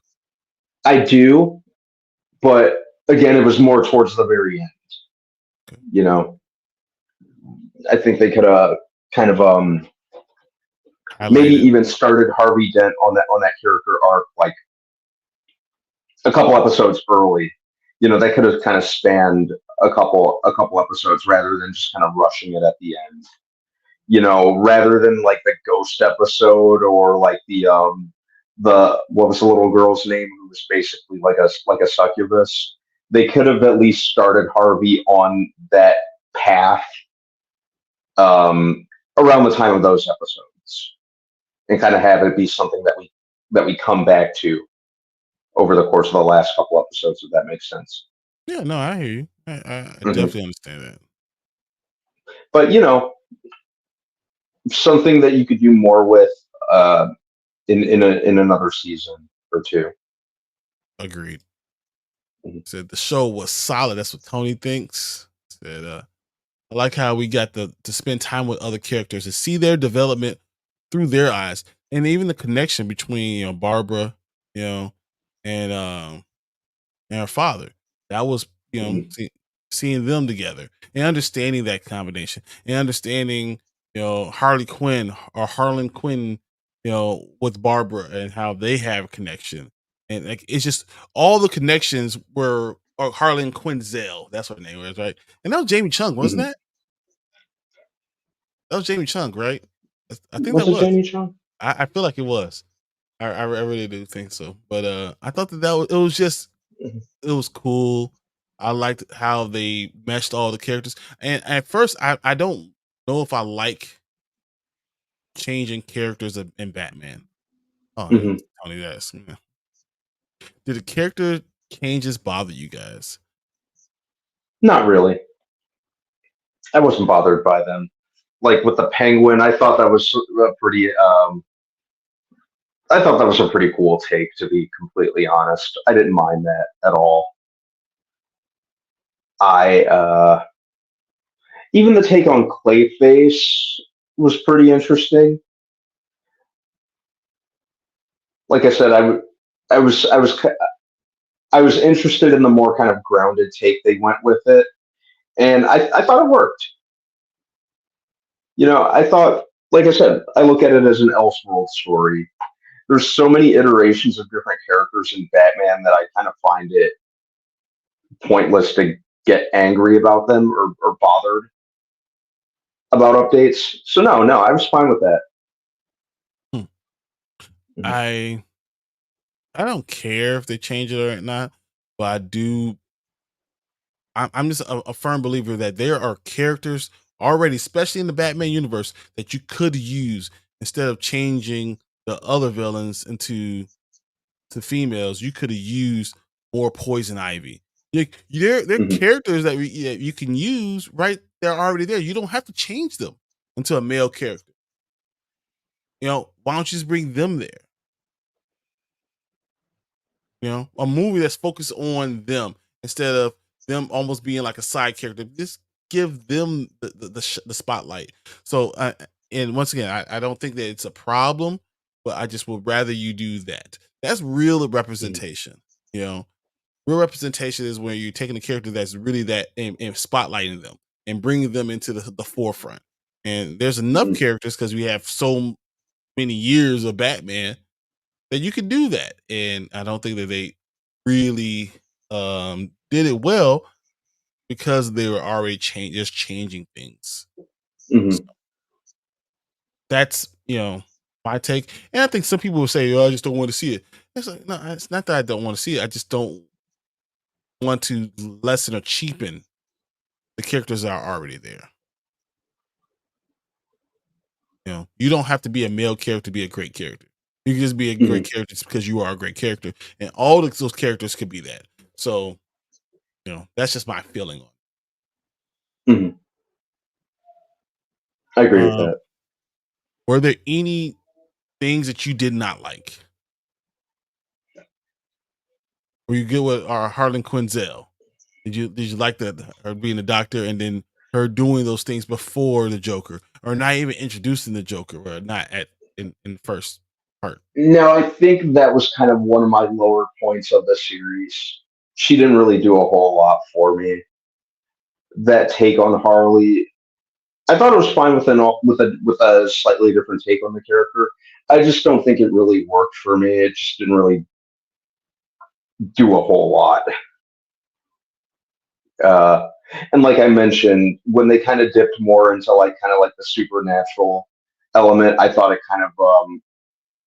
kind of clashed with the rest of the tone of the show. It just felt really out of place. Yep.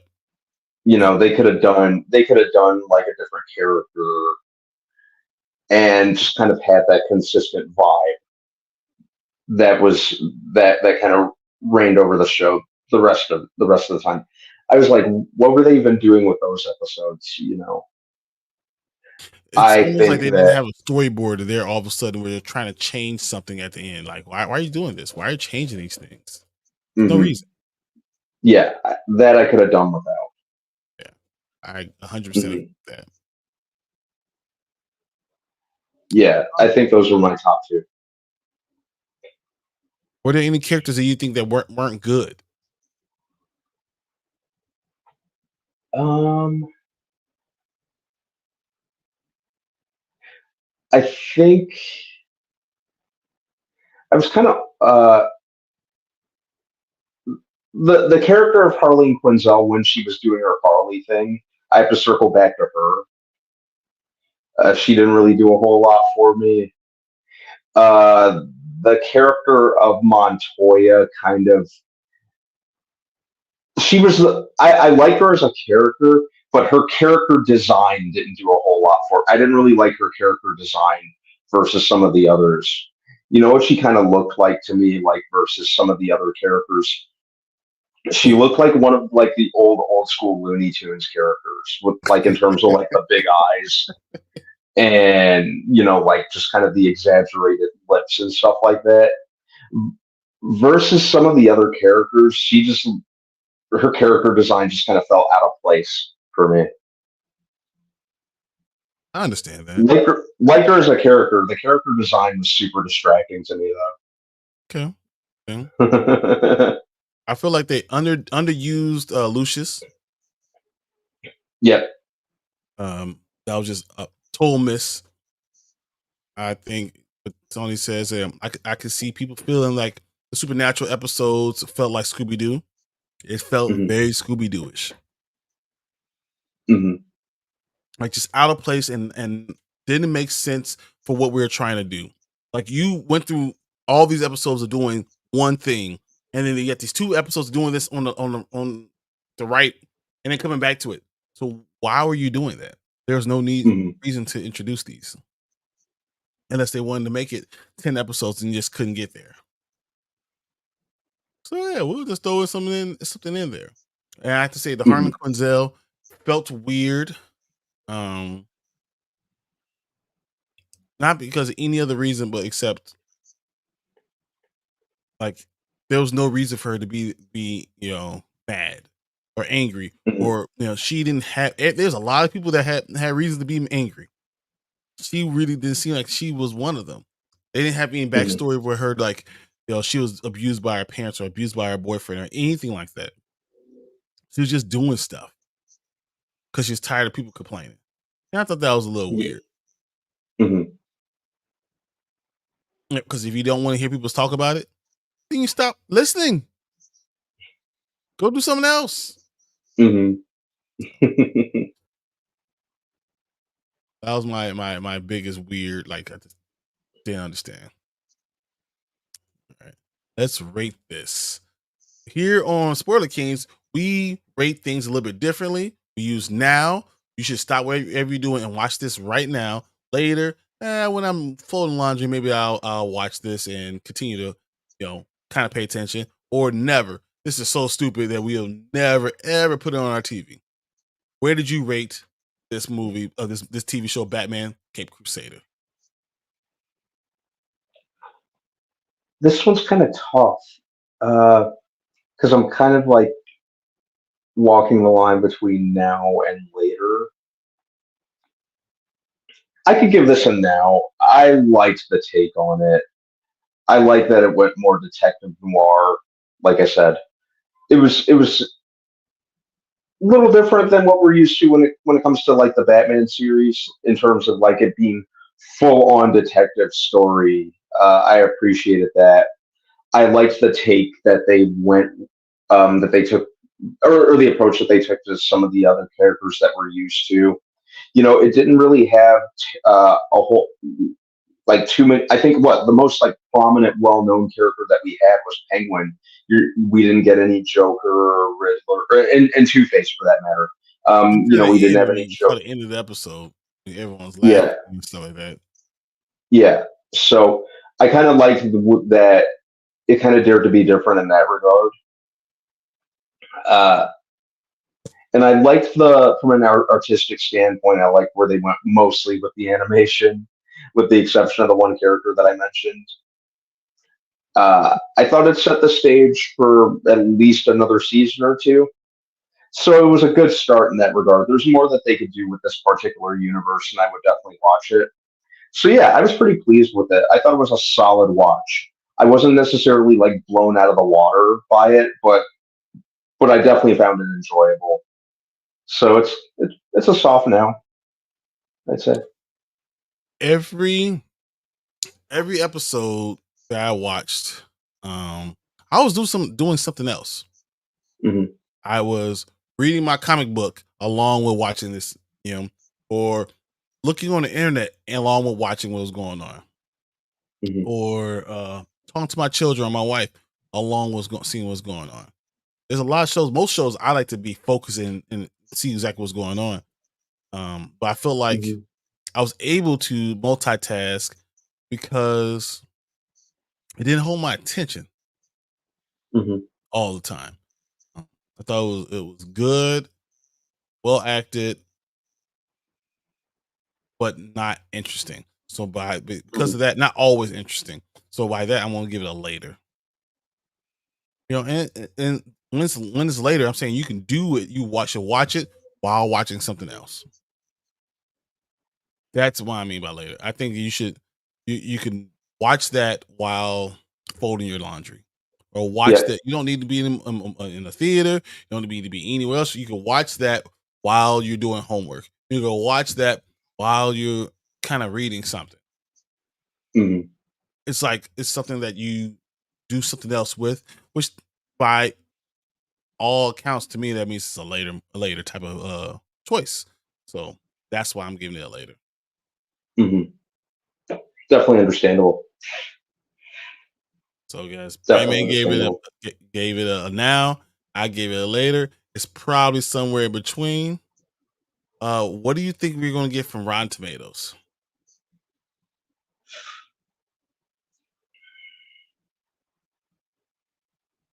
80. The critics give Batman Cape Crusader a 95. I was way off. Holy crap. Yeah, they give it a 95%. Mhm. Most of all the critics love it. Absolutely love it. Mhm. Which I'm happy with because I really like Matt Reeves' approach to live action Batman, and that the fact that he's continuing on in animation and it's landing for people. I'm pretty happy with that. It did kind of set me on the course for yet another Batman kick, and we have the Penguin coming out in a couple weeks, which I'm Yep. really excited for. So good on Matt Reeves. I'm not even mad. All right. What do you think the audience gave it?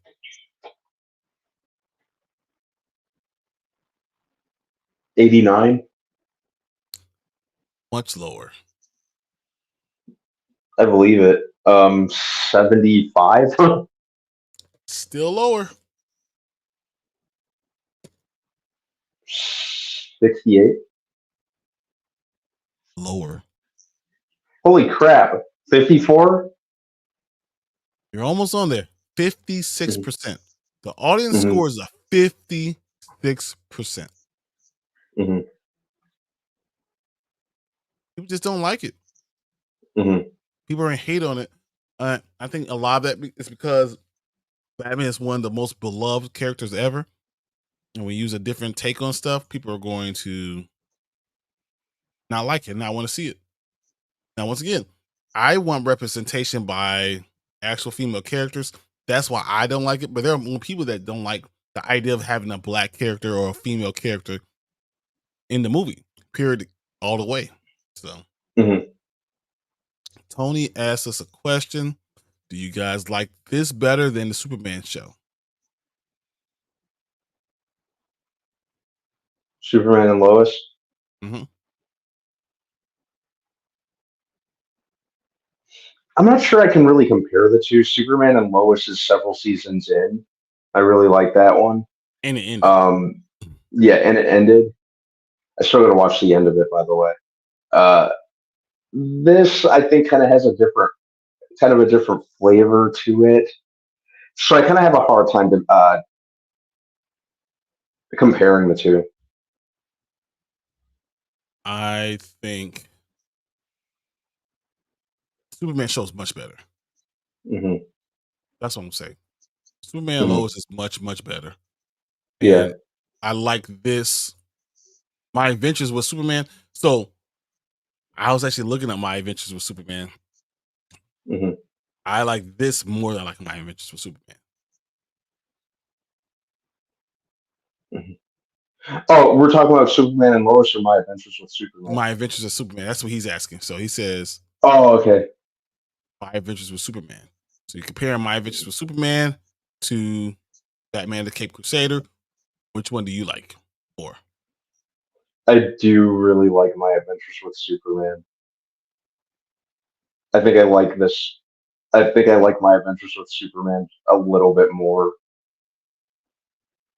Now that you're saying that, I probably agree with you now. Mm-hmm. And I think it's definitely worth the different. Yeah, I think I'll give My Adventures with Superman now. So if Mm-hmm. I'll give that now and I'll give this a later, obviously My Adventures with Superman is good. It's better. So Mm-hmm. I think they also like Jack Quaid. Period. Just me. I like his voice for Clark Kent. I think that makes sense. He is Clark Kent in itself, right? Mm-hmm. So just I Yeah. think overall, yeah, I'll go My Adventures with Superman. Mm-hmm. I can agree. He says My Adventures with Superman is so good. Mm-hmm. It's just a fun take on Superman. You know what it Yeah, which is reminds me what of? Superman should be. What's It that? reminds me of Mark from what's the TV show that we watch on Prime, Oh, Invincible. Invincible. Mm-hmm. So like a growing into being Superman. So though I guess Batman Cape Crusader is the same thing, growing into being Batman. He wasn't as interesting. He had no personality. Mm-hmm. And I think it had a lot more personality with My Adventures with Superman. So yeah, the Invincible. Yeah. Oh, all right. Well, this is where we are with the Cape Crusader. You guys probably watched it too. If you're watching this later, let us know what you thought about it. Hit in the comments. Did you like the Cape Crusader? Did you think that it was done well? Do you think it was a now? Is this a higher rated show? Or did you really like My Adventures with Superman more? That this is not as good as that, and they just weren't able to hit all the same chords as they did with this with that one. Let us know what you guys think. Brandman gave it a now, I gave it a later. I don't know.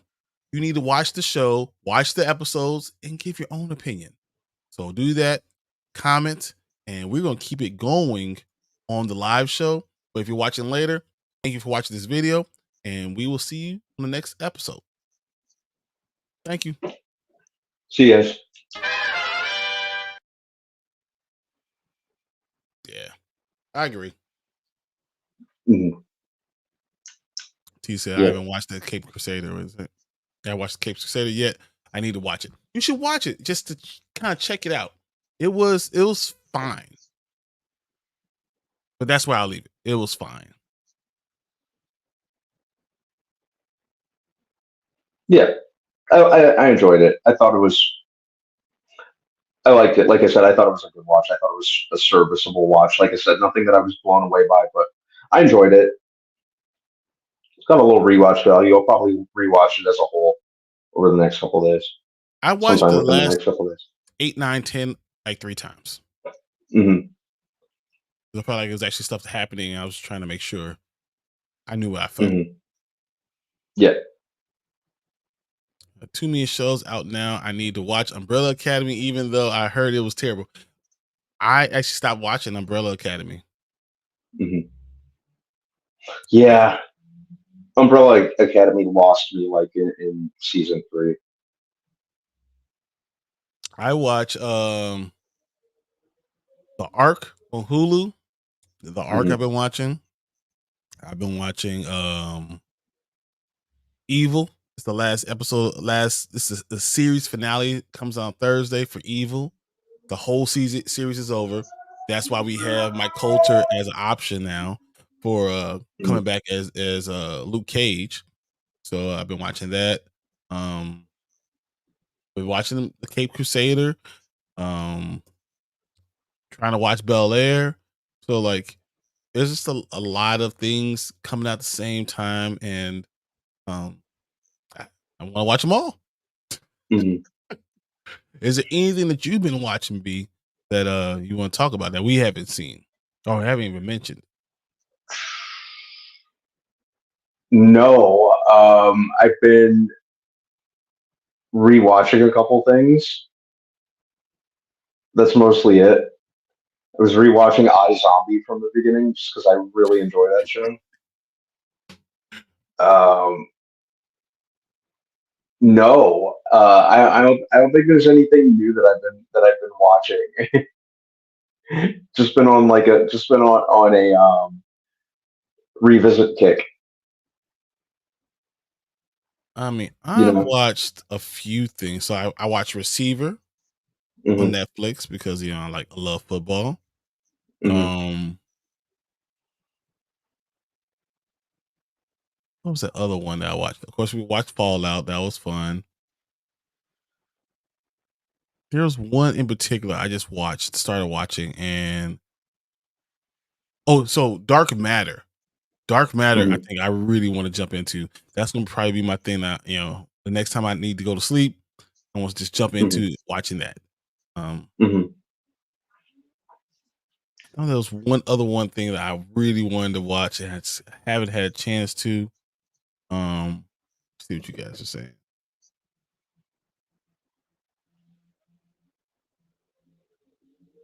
There was one I know it was supposed to be really good. I just cannot remember what it was. Hmm. I don't know. All right, everyone's saying Mike Coulter was in The Union, which is one of the worst movies of the year, and you're not the only ones that I've heard say that. Yeah. Do y'all want Mike Coulter back as Luke Cage, or would you be down for a recast? If I had it my way, just bring back Mike Coulter. I really enjoy him as Luke Cage. That's what I'd do if I had it my way. I really enjoyed him in that role. Um, and like I said the other day, if they're bringing back Charlie Cox as Daredevil, Vincent D'Onofrio, And a lot of the people from the Netflix run, yeah, and Ritter was rumored, talking about that she's going to be probably in Deadpool the end of the end of the series. yeah. So So if they're bringing if they're bringing all of them back, there's really no excuse not to have Mike Coulter back too. That's one of the that's one of the recasts in the MCU that I would be like legitimately unhappy about. I think Mike Coulter needs to be Luke Cage, but Yeah, I'd only want you to do it if you're going to give him good writing, because I yeah. felt like season 2 of Luke Cage was not great writing. As someone who has a lot of Power Man and slash Luke Cage comic books, I think they did a disservice with some of the Hmm. stuff, and they could have done more with them, and changing him to a heel was too soon, Hmm. you know. I But I agree. feel like, That should have come later. but you could do the defenders um easily. You can just Hmm. go from Daredevil. You know, you can bring in Jessica Jones at the end of the season, the second part of the season, right? You could bring Luke Cage in the last episode of the season, and then you can decide if you wanted them to be part of that or have their own show together. You could bring those two Hmm. together, and that's one thing you could do with Jessica Jones and Luke Cage, especially since it's now part canon. You can bring them back together and do a Yeah. show with both of them, Hmm. which I'm always for. I think that you should always there's some characters that have their opposite on the other end, and they can really go well to balance them out. So if you're not going to have all these individual shows, maybe you should keep them together, group them together. Hmm. And T says, "I love Jessica Jones. Yeah, I did too. I wish Me Jessica too. Jones would come back, and I want both of them. I want both of those guys to come back. I think that would be really cool. Hmm. I've heard some folks fan casting the uncle from Snowfall. What you think about that?" So we talked about that last week, right? Hmm. And I hear you.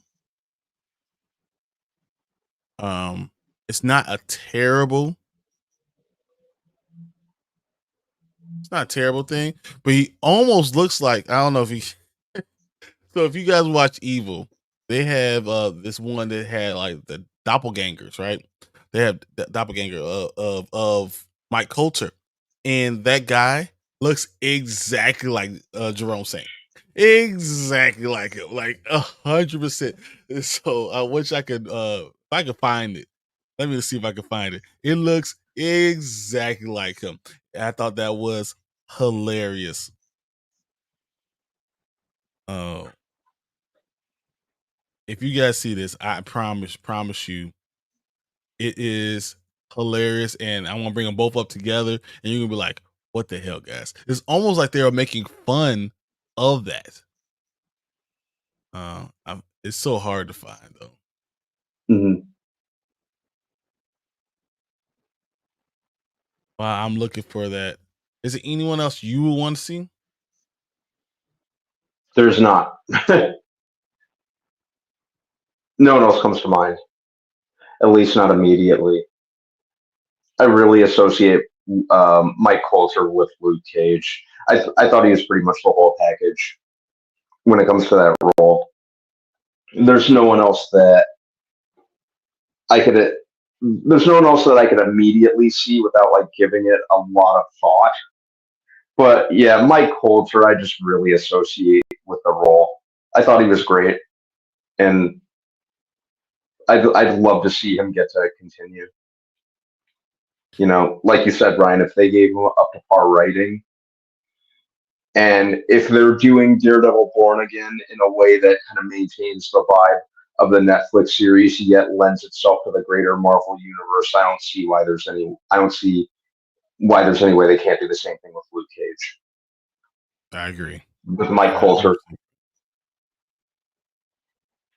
Yeah, so. I think, but I don't. You have to, if you're going to do it, you need to do it the right way. You need to give respect to what's going on. I just don't want you to just haphazardly use this great character, as just fodder for a fire. Like you're just going to do it just Mhm. because, so I can say we've done it. I don't want that. Mhm. Yep. I want it to be done well, and I think and Mhm. he's earned that opportunity. So Definitely. that's Definitely. my hope. All right, this thing's supposed to be coming up soon. If I could get his doppelganger coming in, Mhm. share this with you guys. It's going to have to be a steel frame eventually.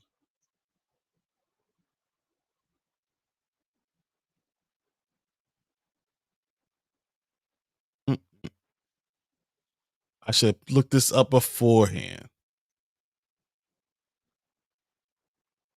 All right, while I'm looking at that, said, do they ever do our characters do right by our characters? I think they don't, and I think it's almost intentional at this point. I'm starting to feel that way. Um, there's never been a time. So now they're talking about even doing live action things about Wakanda, the world of Mhm. Wakanda, a live action world of it. I don't understand a world. Why would you build a world around a character that you've kind of systematically kind of killed off? Like Yeah. who has ever done that? Like, Yeah, they can have all things Wakanda at this point. They okay, can have it. I thought they got out off to such a good start, and it was very clear that they were shaping up Black Panther to be like the one of like the next big lead, to kind of spearhead the new generation of characters and the new generation of Avengers. I think that killing him off, especially in such a let's face it, it was a pretty disrespectful way in terms of what else everything else the character T'Challa's been through, to unceremoniously kill him off like that. I thought was a big slap in the face. I thought it was an insult to the memory of Chadwick Boseman. Even he himself had said multiple times that he wanted the role to continue on beyond him. So the most respectful thing they could have done is continue. even with him unfortunately gone.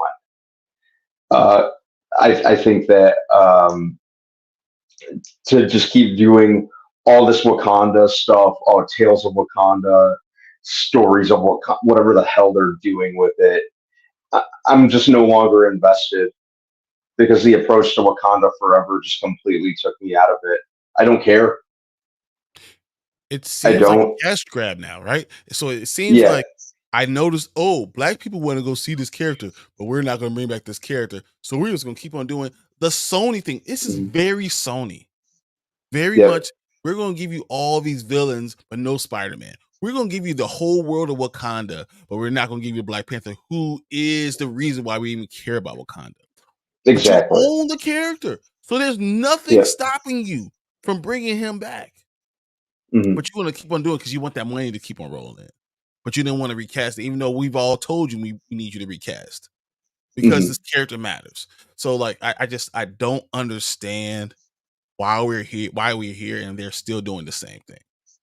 Mm-hmm. You know, but that means they don't do our characters right. They don't give us, you know, they don't care enough about the character to really give insight into what the character really is. So it's just doing some stuff. You know, we're gonna keep on putting out new content out there, but we're not gonna give you what you really want. Forget y'all. Like it's almost enough to get me to say F Marvel a lot of times because it really frustrates me to no end. It really does. It hurts a lot. And that's why I don't go back to Marvel. I understand. DC is it's a better overall, DC has been doing a lot better. My problem is I like to do my stuff. I like comic books along with the TV shows and the movies and all that stuff. And DC has been doing terrible with their comic books. The last 6 months have been horrible. They're Tuesday because Tuesdays are usually DC day with comic books. It's awful. There's nothing there. They're releasing nothing. Marvel is just kicking their butts all over the place. Yeah, Marvel's like dominating in the comic department, which is interesting because for a while I thought it was the other way around. Because the better characters always have been DC. DC, yep. You know, I mean, they did a really good run with Black Lightning. They had Static has been amazing. They just have all these good characters that they can use, but they're not doing anything. And then Marvel has like 3 black characters, and what they do is they keep them on different sides of the world because you only can have one black character at a time, which frustrates the hell out of me. So, but yeah, she says, yeah, it's very Sony. Yeah. Build a world without the damn main character. It doesn't make sense. Stop it. Yeah. I'm not really yeah, I can't bring myself to care about anything Black Panther. There is no Black Panther. They're just doing Wakanda. They're just milking Wakanda now. You know, I yeah, I'm not with it. They can do whatever they like though. I try to be open to some stuff, but this is like my favorite character of all, and they just F it up. Yeah. So. Yeah, I'm not really yeah, I don't care when it comes to they just went the wrong route when it comes to how they approached it. You know what they're doing with Black Panther, like just offing him like that, and yeah, you know, I don't care about Shuri being the new Black Panther. You know, well, Shuri's fine to be Black Panther. I have no problem with Shuri being, but she should be there with T'Challa. That's how it was most of the time. Exactly. So, like you said, all they needed to do was recast the character and carry on. That would have been the way to carry on Chadwick's legacy. They could have went into send him out into space for a while and brought him back, and then we would have got everything we needed, and then we would have got the comfort we need, the time we need to heal. Everything would have been fine. They just didn't have to rush it, but they wanted the money, which is why they continue to put this Wakanda crap out because they want the money, but they don't want to do right by the character. Yeah. So all this Wakanda bullshit can go to hell, as far as I'm concerned. All right, so here's the character they're talking about right here. I don't know, whatever. To be Luke Cage. Looks like Dave Chappelle is Sam Jackson.